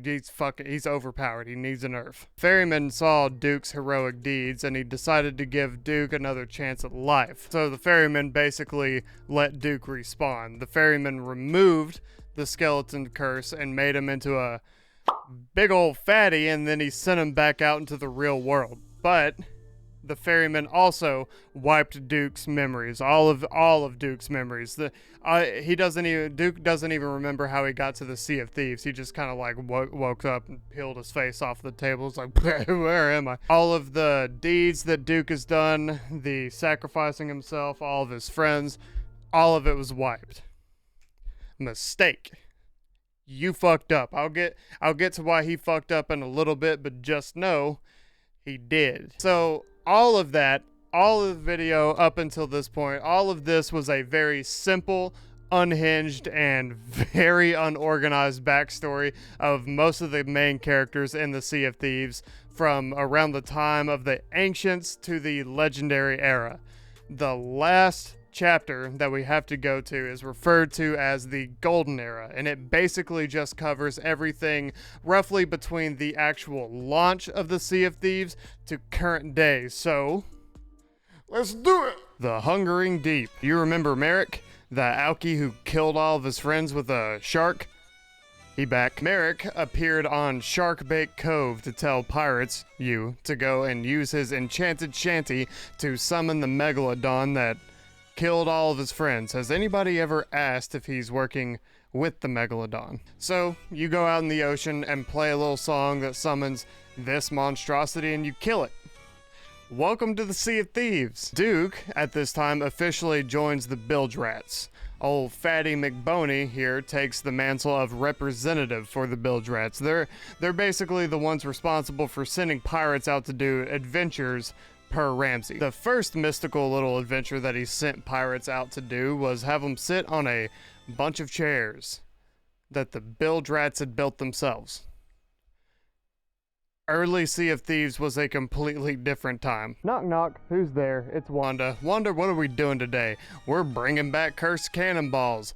Fucking kill yourself. See, there was a dude named Salty, and he found one of Captain Flameheart's cannons that was on the burning blade, and as we covered before, Captain Flameheart loved to use cursed cannonballs because he was, and say it with me, an asshole. Once Salty and Wanda acquired the cannon, Wanda started trying to reverse engineer those cannons to create a new age of cursed cannonballs. But dealing with all this cursed energy, Wanda and Salty started to become enchanted as well. Wanda started to become a fierce skeleton warlord, and Salty became a gross, frail little fucked up bird creature. Get shit on, dude. Once Wanda figured out how to make cursed cannonballs, she tried to start selling them to Outpost, but since they were extremely dangerous and cheating, the Outposts were like, no. So Wanda responded by getting rid of the skin on her body, becoming friends with a bunch of skeletons, and declaring war with the Outpost via her nightmarish little war fleet. Pirates, us, were tasked with stopping her. We did, because she sucks, and once we did, cursed cannonballs now spawned at Outpost via the little barrels. So, in the end, Wanda kind of just got what she wanted in the first place, but now, unfortunately, she is in fact a skeleton warlord stuck on the bottom of the ocean floor, unable to swim or die because she was bones. So, I mean, there really were no winners here. Grace Morrow, the one who toughed out a poisoning earlier, set up an outpost on the Devil's Roar. The Devil's Roar, otherwise being known as a goddamn shithole. She now stands around warning people about Stitcher Jim being wee little shitty bitty. Ain't ya? You know you are. What am I? Shipwrights now make rowboats at this time. I'm noticing that this part of the video is just going to be me listing off a bunch of patch notes from each update from the Sea of Thieves, so I hope you're as excited as I am. If you like patch notes, boy do I have fucking news for you. If you're sitting in your chair right now with Cheeto dust on your fat little fingers and wondering what the fuck these things are on the Sea of Thieves, me too. Apparently they were from something called the Festival of the Damned, where if you died in a certain way, you can make your lantern a particular color in accordance to how you died. Then you could light these beacon things in the real world to whatever color was in your lantern, and then it would just kinda be like that for a little bit. The Shrouded Spoils update added fog and made the Megalodons have not 3, not 5, but 4 new colors. The PvP faction, the Sea Dogs, were starting to gain notoriety on the Sea of Thieves during this time. They eventually went on to add the Arena PvP mode. I will now give this section of the video as much effort as Rare gave to the Sea Dogs faction. Merrick is back, baby, and he set up a faction called the Hunter's Call with his wife, Sarek. That's not a joke. This is the faction that you sell fish to, and I'm sure it does other things, but I know I speak for 97% of the Sea of Thieves community when I say, who cares? During the events that occurred during the Heart of Fire book, Ramsay had a hold of the relic called the Shroudbreaker. This little fella right here. But before Ramsay could use the artifact to get through the Devil's Shroud, Flameheart sneak attacked Ramsay and his crew using cursed cannonballs. Bitch. Ramsay, fearing that the relic would fall into the wrong hands of Flameheart himself, threw it overboard where it laid unbothered for a long time. Then, in taverns across the Sea of Thieves, the mysterious stranger started telling pirates the location of this artifact that he was able to find through Ramsay's journal. So the mysterious stranger tells us where we can roughly find the relic, and then we go out and find the relic, but uh-oh, the gems are gone, so the relic doesn't work. Ain't got no gas in it. So we gotta kill Briggsy, who is now a skeleton lord, and we gotta take her skull. Hey man, give me that. Once we got it, we take it back to Olivia, and she does her magic-y crap to find out where the gems are for the relic. One is found through Tasha, the tavern keeper. One is found through Suds. We'll talk more about him later. And one is found through this frail osteoporosic bird thing. It's salty. In between all that, you gotta help one of Madame Olivia's friends get reunited with the love of her life. This dude. I actually didn't play this one, so I was just skipping right over the Wild Rose. I'll like link a thing in the description if you want to know more about the Wild Rose. I am sorry. So now you have all the stones and you've helped Madame Olivia. Madame Olivia puts the stone in the relic and you use the relic to make it to Tribute Peak. You're on your way to Tribute Peak because everybody's talking about the imperial fucking shit ton of gold that there is there. Once you get there, you have to fight the gold hoarder himself, just like Lorena did in this book. And then, once you beat the gold hoarder at Tribute Peak for all of his gold, Ramsay, the bitch, tells you not to take any of the gold because it's cursed and it'll kill you, and you just enjoy the journey for what it was. Motherfucker. Speaking of money, the Pirate Emporium is now in the Sea of Thieves. This is where you can use the highly rare and sacred currency of an ancient deceased race of people to buy silly hats and dogs that do the dance meme from TikTok. You know what? Valid. I support this. During this time, a new mysterious faction starts making their mark on the Sea of Thieves. Flameheart Junior and a new masked stranger start laying the groundwork for a new faction that will become known as the Reapers. Reapers, I should say, were retroactively written into the lore of Sea of Thieves. While they were doing that, various pirates, us, were tasked with finding dark relics that had been stolen from the Order of Souls. These dark relics were later used in a ritual that turned an ordinary island into the infamous Fort of the Damned. This This island alone is where a lot of you probably started seeing clips of and paying attention to the Sea of Thieves. This world event is what set Sea of Thieves on fire and made it basically go viral, especially with the help of like streamers like Summit. Just this one single addition to the sandbox of Sea of Thieves added so much to the game that it's actually 100% unreal. It's unbelievable. And then ever since then, Rare has never worked on the game ever again, the end. I'm just kidding. Kinda.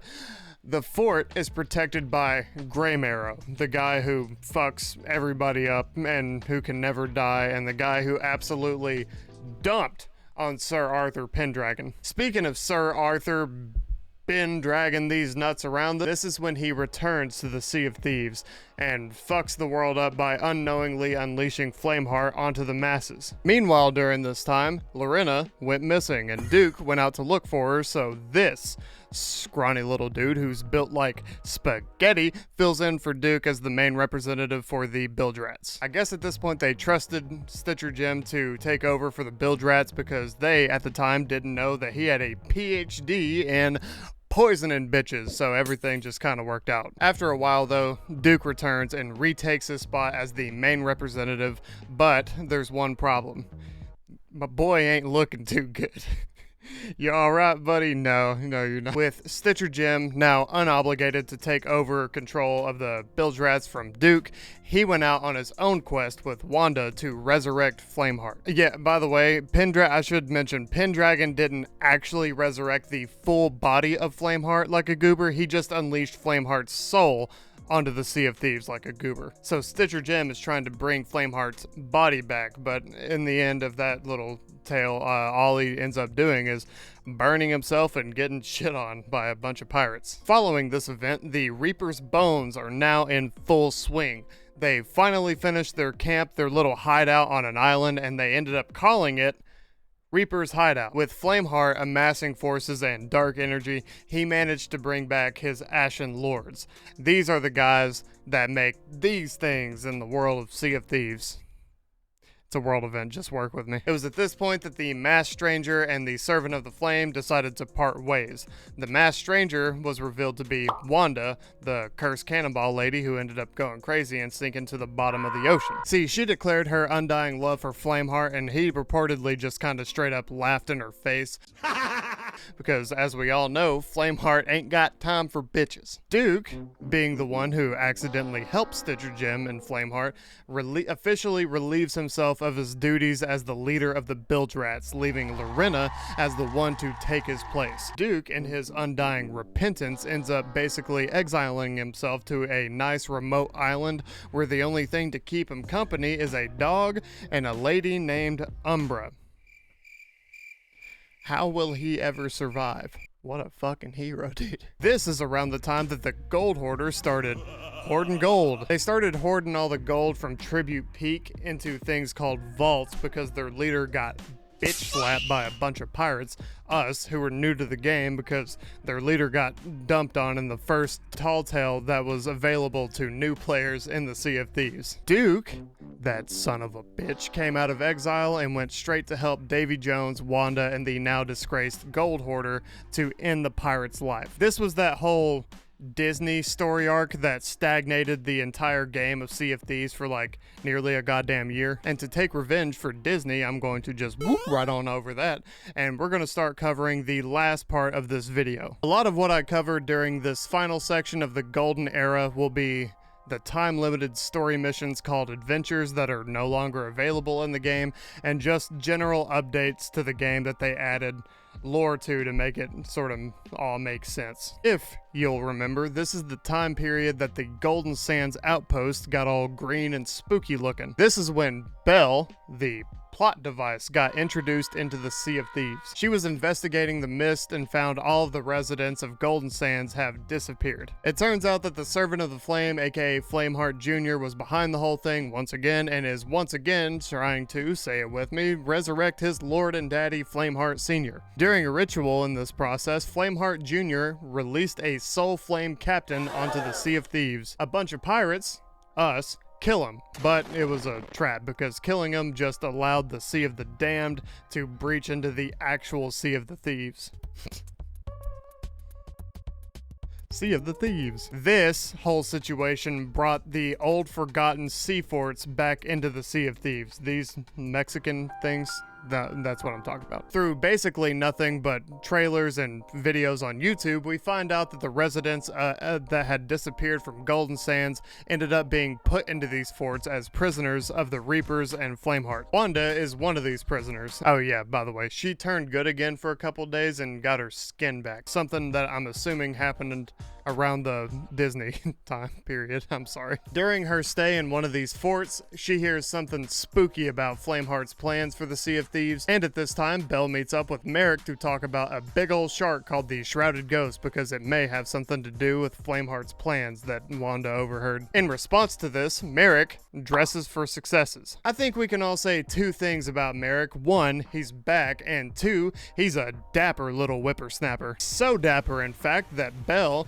gave him a new ship because she can just do that. Together, they find out that the Reapers are looking for something called the Veil of Ancients. The Veil of Ancients is a mask that lets you travel back and forth from the Sea of the Damned. You know the thing that the aristocratic class of those ancient people used to death cult their entire race of people? It was that thing. It was still in that shark that Merrick fed it to all those years ago called the Shrouded Ghost. The pirates, us, aid Merrick, Pendragon, and Belle in summoning and killing the Shrouded Ghost. And once we defeat it, it ends up spitting up the mask. But it's missing the stones to make it work. It ain't got no gas in it. That's when Ramsay, green dude McBackstabby, told the pirates, us, to do the Legend of the Veil quest to find the stones. Best quest in the game, all in all, in my opinion. Reviews are mixed, but it's my favorite. It's fucking sick. Through this, the Veil stones were reunited with the mask, and Ramsay took it to keep it safe from everybody, because once again, there can't be anything in the Sea of Thieves that is owned by someone else other than our supreme leader, Ramsay. After this, it's quiet for the Sea of Thieves for a long time, and we don't really hear much from Merrick. But Merrick comes back as a corpse. You find out, again through YouTube videos, that Merrick was murdered by somebody who looks like Wanda. We found that out from plot device Belle. She has plot device powers that I imagine the entire Harry Potter series was based around. Like Belle could have just walked up to Merrick's corpse and be like, Revilicus Killercurus, and shit pop up. I never watched Harry Potter, but I imagine that that's what it's like. Quick note from the editor, I hadn't watched any of the Harry Potter movies at that time when I recorded that part of the video, but now, since then, me and my wife have watched 3 of the Harry Potter movies, and I just wanted to say, bitch, I fucking nailed it! Once you find this masked stranger, she reveals herself to be a goddamn baddie. I must have been, like, down tremendous when I wrote this script. This is Amaranta, and she reveals that Merrick is alive, but like, kinda. She reveals this using the powers of one of those Disney stick things, but like a evil Disney stick thing. Also, Duke. Dude, what are you doing, bro? You have been evil in like 3 different lifetimes, my guy. Chill out. This was, and you guys might remember this because this was an infamous fucking time period in the Sea of Thieves. This is when you were tasked with going here and then fighting your way up the tower and doing all sorts of like lore Merrick rescuing the princess type stuff. But there wasn't actually any PvE to be done in this area. I say this because Rare thought it was a good idea to have all pirates in a server spawn at this location with other pirates during the quest simultaneously. So imagine this now, the arena doesn't exist, but you can queue up for a quest that puts you in a fucking locked closet room with a bunch of other Sea of Thieves players who are just trying to enjoy the story of Sea of Thieves. I've never ever been spawn trapped for longer in my life during this period. We find Merrick, these two start spatting back and forth to each other, and then we save them. But Merrick ends up becoming green in the end anyway because his corpse in the real world is busy being a corpse, so Merrick can't exactly just jump back into it. Also, if he did get back into his own body, these guys would surely keep pursuing him for the knowledge that he holds, the dark evil knowledge that's not really specified. So now he's a green little ghost like Ramsay, and Ramsay bullied these two to go back from whence they came, which is somewhere. I don't know. Nobody actually knows where they live. This is when Belle discovers that there is a time prophesized called the Time of Resurrection. This is a time period where it is said that someone will transform into the Herald of Flame and bring Flameheart back to the Sea of Thieves again. It was Stitcher Jim. Stitcher Jim, this goofy little feller, he becomes the Herald of the Flame, but it turns out the Stitcher Jim was just being used by Flameheart because he didn't actually need Stitcher Jim to become the Herald of the Flame. He just needed fucking Stitcher Jim's dissevered head. So then when Stitcher Jim becomes this big, scary, spooky monster, pirates, us, go out to defeat Stitcher Jim, and we do. And then his head disappears without us being able to get it. Flameheart's body also disappeared at this exact same time period, so you can see how this would be a problem. It turns out that both of these things were stolen by Flameheart Junior. You might be asking yourself, what was Flameheart Junior doing with the head of a stranger and the corpse of his father? And to this date, our best guess is just being weird, I think. No, Flameheart Jr. was doing a dark ritual where he stuck the Herald of Flame's head on top of his father's body and officially resurrected Flameheart again. In response to this, Pendragon made a huge sacrifice and bound his soul to the Sea of the Damned in an attempt to contain the evil that is Flameheart. Pirates, us, were then tasked to liberate forts around the Sea of Thieves in either Pendragon's name or in Flameheart's. And whichever faction between Pendragon's and Flameheart's faction controlled the most of these enchanted forts would have their soul set free. So if Pendragon's faction controlled the most forts, he would be set free, and vice versa with Flameheart. And in true Pendragon fashion, he got fucking shit on. Flameheart ended up winning. And that, ladies and gentlemen, brings us up to the current day of Sea of Thieves. Kinda. There's a little bit more story about how she needs the, skeleton curse, and Briggsy knows, the skull of Briggsy knows how to do it, and in doing so, a copy of normal Briggsy appeared, and then the Dark Brethren, and they want to orb the orb, and then Monkey Island. Monkey Island is where I stopped caring about Sea of Thieves.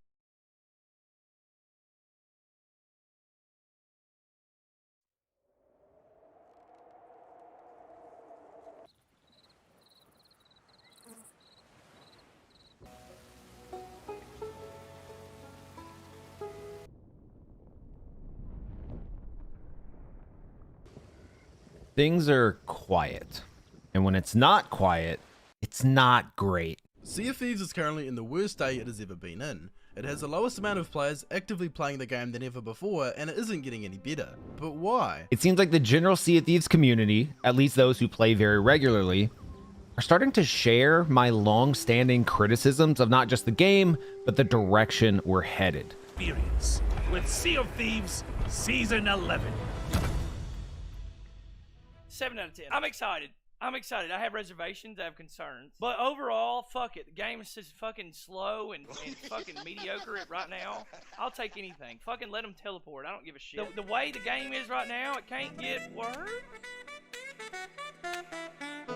Game is undeniably, let me repeat that, undeniably in the worst state technically it has ever been in.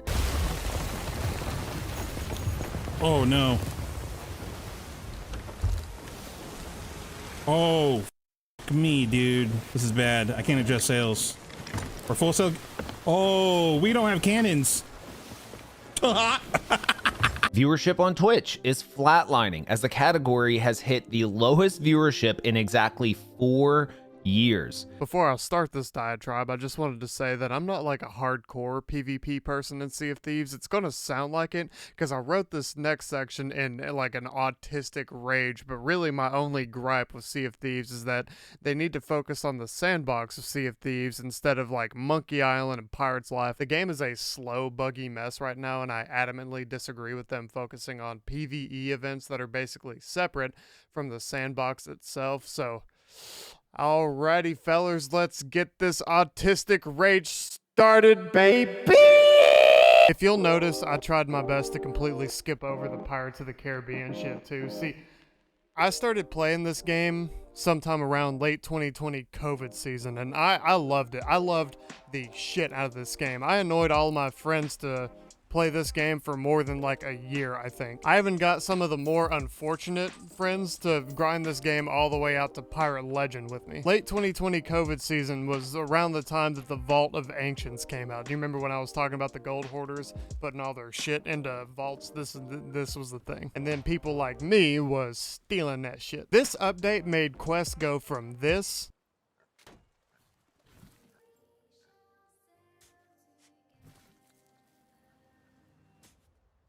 to this.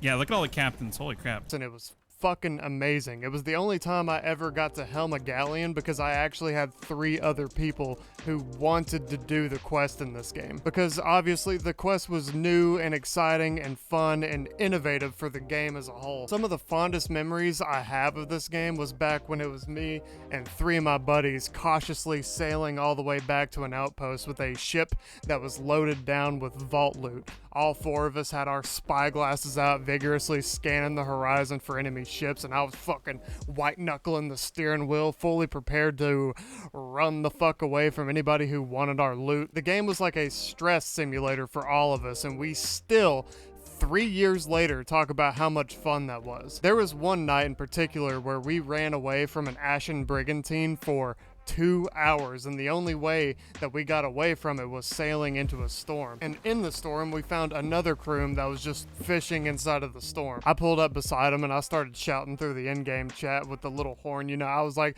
"Hey, these guys have been bullying us and calling us slurs for the last 30 minutes. Can you guys help us take them out?" And they agreed. That crew decided to help us, so they lifted anchor and I spun around pretending like I was gonna fight the Ashen Brigantine. But as soon as the fishermen crew opened fired on the brigantine, I ripped that fucking wheel all the way to the left and bolted to the nearest outpost to sell our hard-earned vault, therefore letting the friendly fisherman crew get sunk by the brigantine. But it didn't matter because baby, we got that fucking vault. Me and my crew were sweating our asses off that entire time. We still to this day tell that story about how stupid we were for running and how dumb we were for caring that much about loot, and how funny it was that we duped that fisherman crew into fighting our battle for us. And from that point on, me and some of the more die-hard friends that I had in this game really started to get into the PvP and the Pirate Legend grind, alongside, you know, getting like grinding for gold and all that shit. One of my friends got the gold curse and all of them made it to Pirate Legend, but interest sort of started to fade a little bit around that time. I kept playing because I desperately wanted the DA sales, and I have a higher tolerance for like repetitive gameplay. And the gold curse friend kept playing because he got the gold curse, he had to show it to somebody. But some of the others in our crew, they had already moved on to like Call of Duty, Rocket League, Halo, or some shit like that.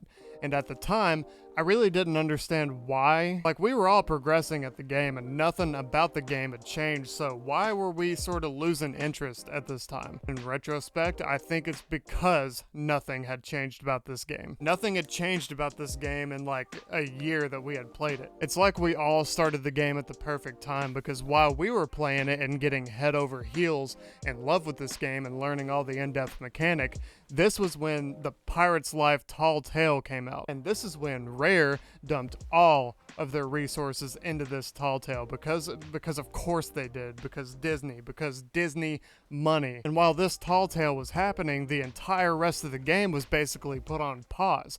Nothing happened. Nothing happened at all in the world of Sea of Thieves while Johnny Depp was running around being goofy. The evolving world of Sea of Thieves was basically indefinitely put on pause. And I didn't even really keep up with it at this time. I was too busy like learning all the different mechanics of Sea of Thieves and everything. I was catching up. I didn't even keep up with it. So the only thing that I noticed at the time that was changed was this portal and this stick. That's it. After this is when I actually started to wonder like what Rare was doing, what they were thinking. Like, bro, Rare created the best world that we have ever seen for a PvPvE type of game ever, and then stopped working on it completely in favor of stuff like Tall Tales and brand deals. And a lot of people really enjoyed the Pirate's Life, and honestly it looked great for a one-time offshoot type of thing.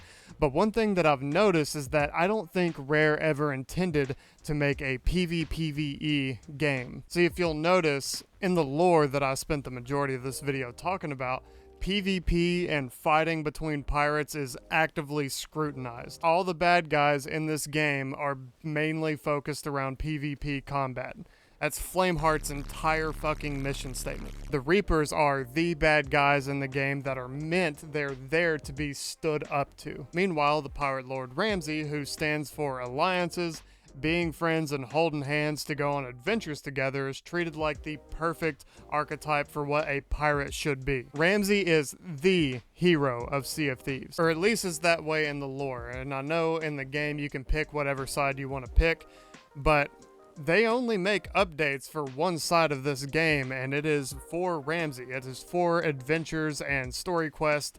They don't get shit. So Rare basically fucked around and made the best sandbox world of all time, and then ever since then, they've only been prioritizing things that do not affect the sandbox at all, like Tall Tales, adventures, Ramsay in general. They make good Tall Tales, they make adventures, they make Golden Sands look pretty, but they absolutely do and will not add anything that affects the actual gameplay of this game. And the thing is, all of these things take away their actual real-life resources to make gameplay additions. The last time we got something that actually affected the sandbox of Sea of Thieves was back when they added like fucking blunder bombs. I don't exactly remember when that was, so I'm just gonna put the year that blunder bombs were added to the game right here, and we can just sit here and look at this and know that this was the last time that the gameplay of Sea of Thieves was actually affected. Let's look at it together.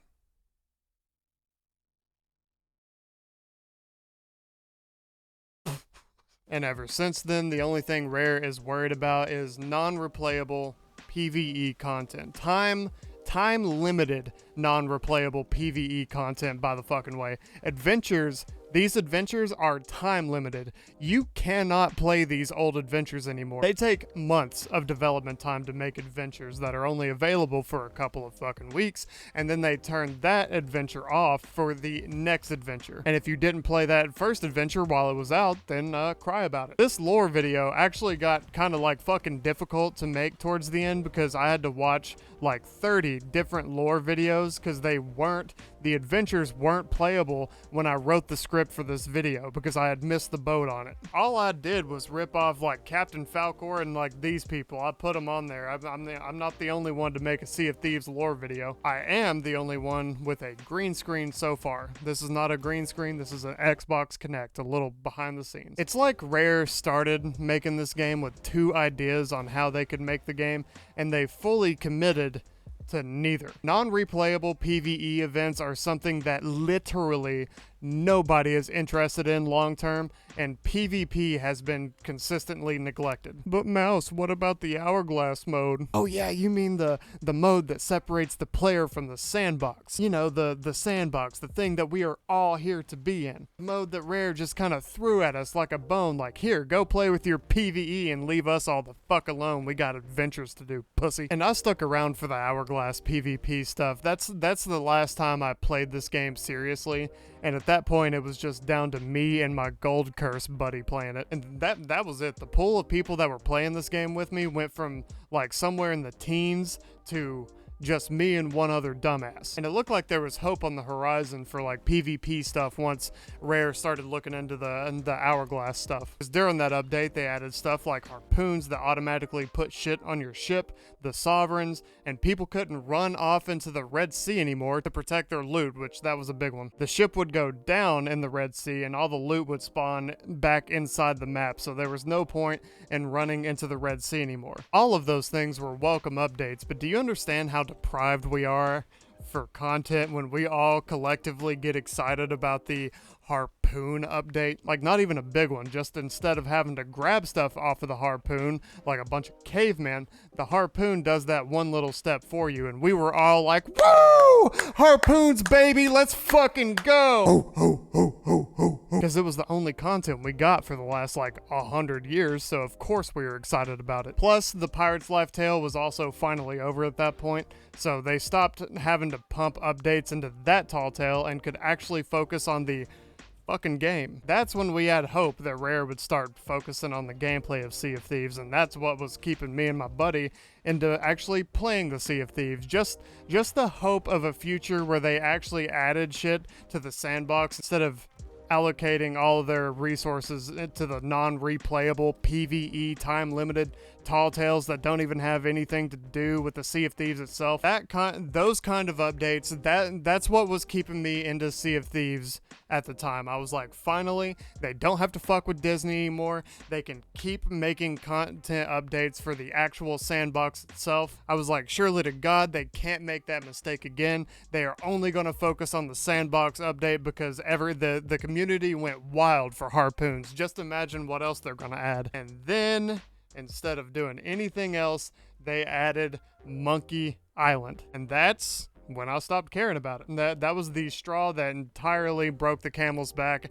The only time I've played Sea of Thieves since then was to grab the background footage of this video. The only reason that I made this video was to bitch about Monkey Island and complain about the direction that Rare is leading the game to, while also making it very clear that this was one of my favorite games of all time. I would not make a 2-hour video on a game that I did not care about. This Sea of Thieves was the fucking shit, dude. I fucking love this game. I don't know anything about Monkey Island. I'm not going to know anything about Monkey Island. I'm sure Captain Falcor or Shiny Ray have already made a lore video explaining Monkey Island and why it's like fucking sick, but I'm tapping out. I'm boycotting Monkey Island. I don't care what my parents think about me for it. It's truly a kick-ass sandbox. One of my favorite gameplay loops that I've ever played, made infinitely better by all the player interactions that I've had, good and bad. But if they're going to prioritize shit like Monkey Island over their own game, more power to them, but I'm out. And I know I'm being dramatic, like obviously this is a 2-hour long video just for me to bitch. I know what I sound like right now, like, oh, one guy not playing the game that he's already paid for. Wow, Rare's bank account is really going to be shaking in its boots, but I don't think it's just me. All right, that was a lot of yapping, huh? Can you believe this guy just won't shut the fuck up? Listen, you're in good hands now. I'm different, Mouse. I'm different. I'm Blue Mouse. And I'm here to give one last analytical look at what is wrong with the Sea of Thieves, and hopefully it'll be more productive than bitchy McCrybaby over there. Let me lay out the main gameplay loop of Sea of Thieves in 3 parts. Yeah, get in. This is where you wake up in the tavern, peeling your nasty face off of a greasy table and basically load up for your day. This is where you choose a quest, get supplies, throw up reapers, look for world events, etc. Just more or less deciding what you're gonna do and what you need to do for your the day. Sandbox. This is the most important part of Sea of Thieves in my opinion, and it is by far the most neglected. This is the part where you're out on the water and you do whatever you want. World events, forts, PvP, tall tale, quest, vaults, veils, animal abuse.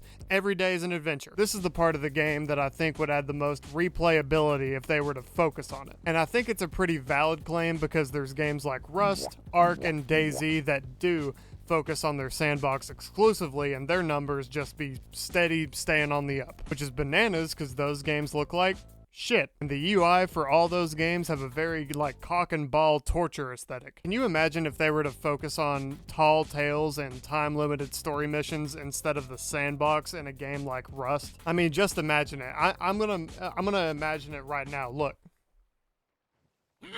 Get out. This is the final part of the gameplay loop. This is where you turn in all the loot that you've collected from the sandbox part of the gameplay loop. This is basically like the reward part for successfully interacting with the gameplay in the sandbox as much as humanly possible. And it's also the part of the gameplay loop that gives the game its like stressful edge. When you've got 700,000 gold worth of shit on your boat and you're on your way to cash out, even things like accidentally running into a rock for half a second will have everybody on your boat in a spiral of fear and fucking panic. That, or my friends are just a bunch of neurotic crybaby bitches. So that's get in, sandbox, get out. This is the gameplay loop that I think Rare should be dumping at least 90% of all of their efforts into. Yeah, buddy, I hear you. I hear you loud and clear, but what if, hear me out, we squeeze just a little bit of dis in there and just a pinch of dis. Oh, I got you. How about a little bit of D's? And we can't forget about just the cherry on top here.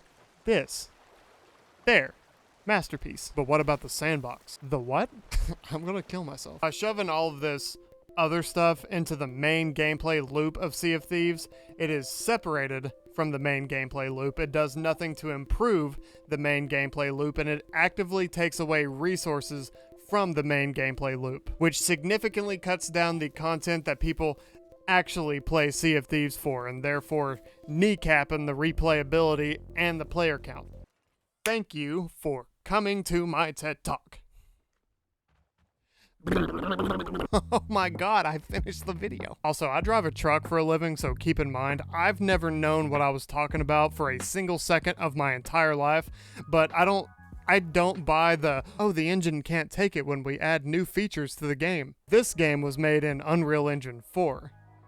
Rust was made in Unity. Figure it out, you bunch of nerds. I don't have an outro. Oh, wow. Hey. Sea of Thieves nuts will fucking fit in your mouth. I'm coming up on the mud, bitch, I was raised in the south. How are you still ducking in a game where you can't crouch? I know your fat ass makes a noise when you get off the couch. I only give a fuck about the cheddar and that's why I'm out. You know that I'm fucking nasty like the shit in your couch. And after this shit, I'ma put a dick in your spouse and hit you with the eyes like I'm Jon Snow. You know I never stop, bitch, I'm on go. I sound like shit, but I'm rich like Bon Jovi. When I'm talking to the cops, it's I don't know. Say you a shooter, but you gone though. I'm about to ball out like I'm Lonzo. Beat your fucking ass like a bongo. I fuck up everything I touch cilantro.